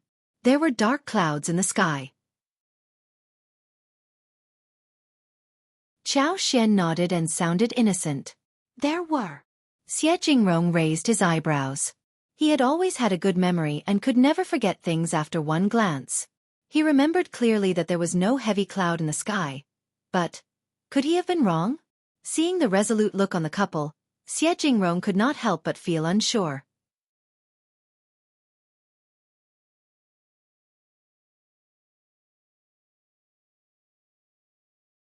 Chapter 146. No need. Xiao laughed as he looked at him. "Oh, all right, no wonder this happened." Young Master Xie never forgot whatever he saw, and he never made mistakes in remembering things. Xiao was thinking in a mocking way. Qiao Xian smiled. "I should have reminded you more urgently. Oh, here's the ginger soup, drink it to drive away the coldness. The rain is just so torrential." Qiao Xian let out a sigh of relief, and felt lucky to have ended the topic. Xie Jingrong and Xiao expressed their gratitude to the farmer and accepted the ginger soup. They should not get cold. Though the ginger soup tasted bad, they still took it and drank it. The farmer had never spoken with any noble handsome young master, so she was startled by their gratitude. She got startled and staggered, and finally ran away in a hurry. Xiao Yunduan said to Qiao Xian, "Drink some ginger soup too, I will get you some." "No." Qiao Xian took hold of him and whispered, "I don't like the taste, I don't want it." "But look at the weather." "No." She spoke in a coquettish tone, which made Xiao Yunduan's heart throb. He flushed slightly and dropped the topic. She was healthy, and had never complained about being tired after so many visits to the mountains. She should be well. Soon, Xiao's servants arrived. They came with a well-wrapped clothes bag, but not a wagon. The wagon had fallen into a water pit, and was broken. Now they had to wait until the rain stopped, so someone could come and fix the wagon. There was nothing else they could do at the moment. The rain was slowing down and it should be over soon. But the road to town was very far away. Qiao Xian smiled. "It is lunchtime. If you want, I can borrow the farmer's kitchen to make some casual food. What do you think?" Xiao was startled. "Second miss, you know how to cook?" Qiao Xian chuckled as she raised her eyebrows. "It is just cooking, right?" Xiao laughed and said to her happily, "Sure then, thanks, second miss, we are really starving." Qiao Xian smiled. So are we. I will just make some casual food since I will be using the farmer's kitchen. You can change your clothes till then and wait. I will be done soon. Qiao Xian told them and dragged Xiao Yunduan inside to give her a hand. Xiao Yunduan had no opinion and followed her into the kitchen. Xiao found the whole scene so rare. He said to Xie Jingrong happily, "Second Miss is so interesting, so is cultivated talent Xiao. He is willing to cook food with his wife. How did Second Miss manage to make him so obedient?" Xie Jingrong glanced at him. Just drop it. Making him so obedient? That was not a very polite phrase to use. Xiao chuckled and stopped. In the kitchen, Xiao Yunduan could not help but say, "Are you really making food for them?" She did not have to. Xiao Yunduan wasn't pleased. Why must his wife make food for those two?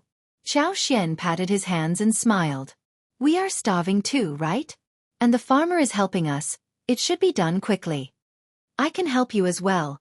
Just tell me what to do. He knew that when she was making food at home, washing and cutting vegetables as well as dishing were all done by his elder sister-in-law as well as Tao Tao. She had never done such work before. She was a nobly born daughter, and did not know how to do all of these.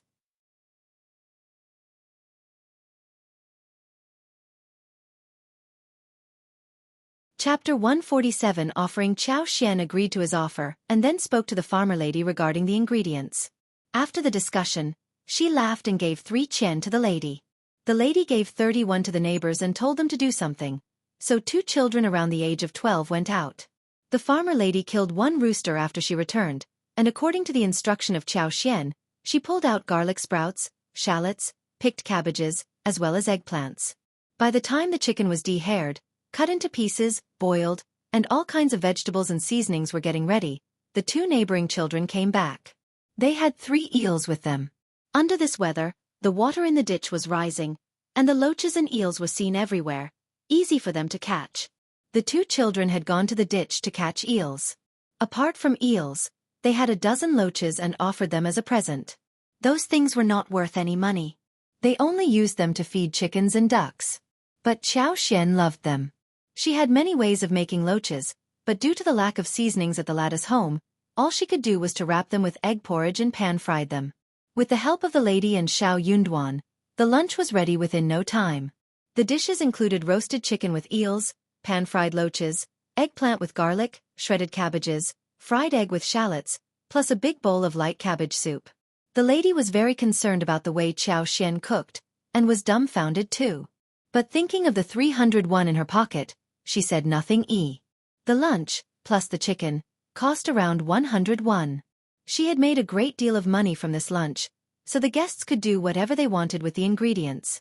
What amazed her was that young Master Xiao was doing the dishes, washing vegetables, starting a fire and doing all kinds of dirty and filthy work. All Mrs. Xiao did was stir and fry the ingredients in the pan, which wasn't a very difficult task. The lady could not help but feel jealous. Mrs. Xiao, you are so lucky to have such a diligent husband.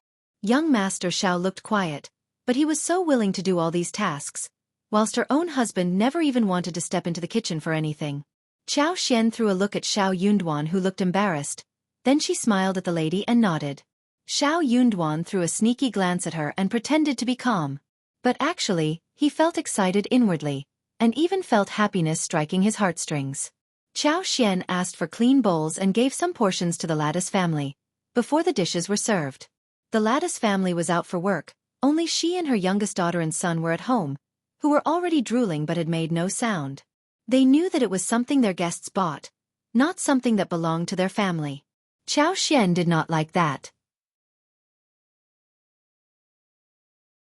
Lady, try these dishes with your children. Oh, thank you so much. The woman was surprised and happy, but also felt a little embarrassed. But seeing how her children were greedy for the dishes, she did not turn her down and accepted the dishes after saying a few polite words. When the dishes were served, both Xiao and Xie Jingrong were startled. Xiao looked at the dishes and then at Qiao Xian suspiciously. He was really confused. Did she really make all the dishes? Even Xie Jingrong was taken aback. He could not think of how Xiao said that she was different from all the concubine daughters they had met till date. Concubine daughters were often those who got spoiled by the madam of the family and behaved like a dumbass.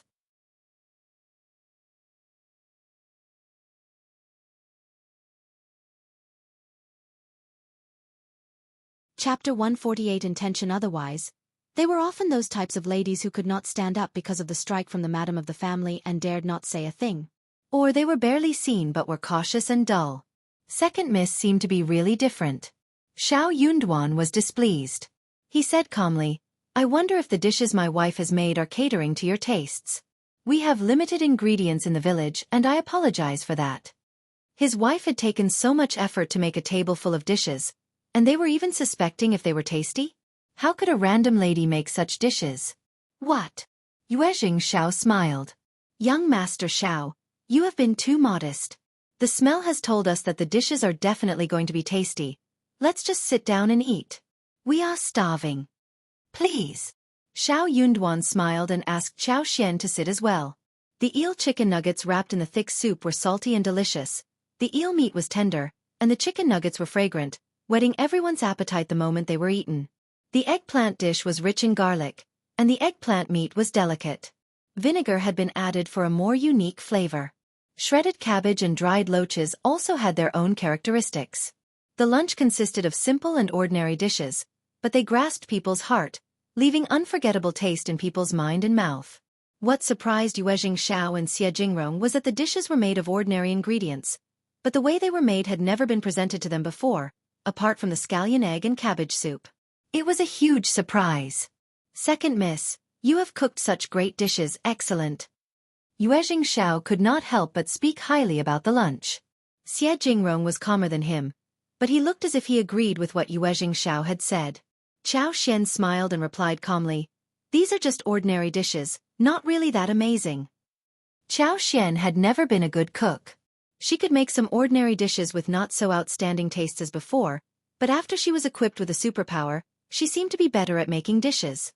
She could control the fire well, and had developed a sharp culinary skill.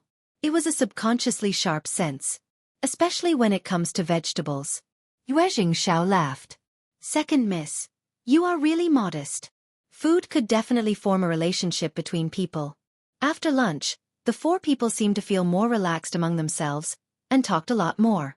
The rain had ceased, and the clouds went away. It was sunny again, casting its light all over the land. Qiao Xian and Xiao Yunduan were ready to head back soon. The four of them waved goodbye to each other. Yuezhing Xiao could not help but say, "We are staying in the county for some more days. You can come visit us when you have time, so we can treat you back." Xiao Yunduan lowered his head slightly and replied politely, "The landscape is very beautiful, and there are pagodas, waterfalls to see, and we can travel by boat in the lake. We will definitely visit you when we have time." Yuezhing Xiao laughed loudly. "Sounds good. We will all go there for a trip. See you around." Qiao Xian and Xiao Yunduan left, as Yuezhing Xiao raised his eyebrows and looked at Xie Jingrong. "It is worth the visit, isn't it? We have met such interesting people here." Xie Jingrong threw a look at him, saying nothing more. He had not expected that Yuezhing Xiao had opened his mind and admired so openly, whilst he was the one who kept falling into the pit. On the way home, Xiao Yunduan looked at Qiao Xian and could not help but ask, "Do you intend to establish a relationship with them?"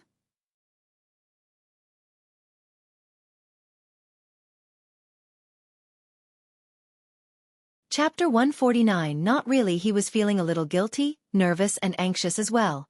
They were just a contract couple, and were not in a real relationship. She was building a road for her future, which was a normal thing, but somehow he could not stand that. "Oh, you noticed that?" Qiao Xian winked at him and smiled. "You are so smart." Xiao Yunduan. He did not really want to be this smart. But Qiao Xian added, "I think that we should be better prepared for the future. You have seen how Qiao Wei treated me yesterday, and even if I didn't want to irritate her, she would come to me for no reason. Madame Qiao adores her, and I am nothing in their eyes. They must be thinking that it is my luck when Qiao Wei can vent her anger on me. But we are lucky to have been granted this chance. Why not establish the relationship? We may not rely on this kind of relationship fully, but it is always better to have something than nothing." Maybe one day, we can ask them for help. In one word, it was never easy to make a living. She had just realized that Qiao Wei was a stupid woman, who was spoiled and had no brain. She could humiliate her whenever she wanted, but she had no way to counter her. Her words made Xiao Yunduan feel motivated. I will definitely become the recommended man next year. I will. He looked at Qiao Xian with a gaze full of profoundness. He was determined. Qiao Xian smiled and nodded. Yes, fight on. I believe that you will too. She added. Even if. There is no even if. Xiao Yunduan said seriously, I will definitely make it. If he made it, she would not have to be suppressed or scared or anxious. Qiao Xian was struck speechless. Oh, okay. I believe that you can make it too. He was so confident that she did not want to discourage him. Xiao Yunduan smiled and nodded. Yes. As the couple returned home, they repeated the matter to Ms. Fong, who was very happy for them. She could not help but praise Qiao Xian once again. Now there were wonderful fields for more than 200 mu in the family. They could have endless grains for the rest of their life. Moreover, she was also happy for her son and daughter-in-law, even though those grains could not be shared. But she also stressed to them about not revealing this matter to anyone else. Ms. Fong cribbed to Qiao Xian again. Soon the spring plowing was coming. Rakes needed to be made, and seedlings were required too. The matter regarding seedling was easy, but rake was not so easy to make. The problem was that not every household had bulls. There were around 100 households in Shaoding village, but only a quarter of them had bulls. Therefore, when they needed to make the rake, they would need fathers and sons, brothers and even couples to make the rake, and do the plowing through pure manual work. Or they would need to rent the bulls with money. Bulls were expensive at that time. So, ordinary families could only rent bulls for half of the work, leaving the other half for the family members to complete. You're tuning in to the Wisdom Diary YouTube channel. Don't forget to subscribe and join us on this journey to catch the most captivating stories.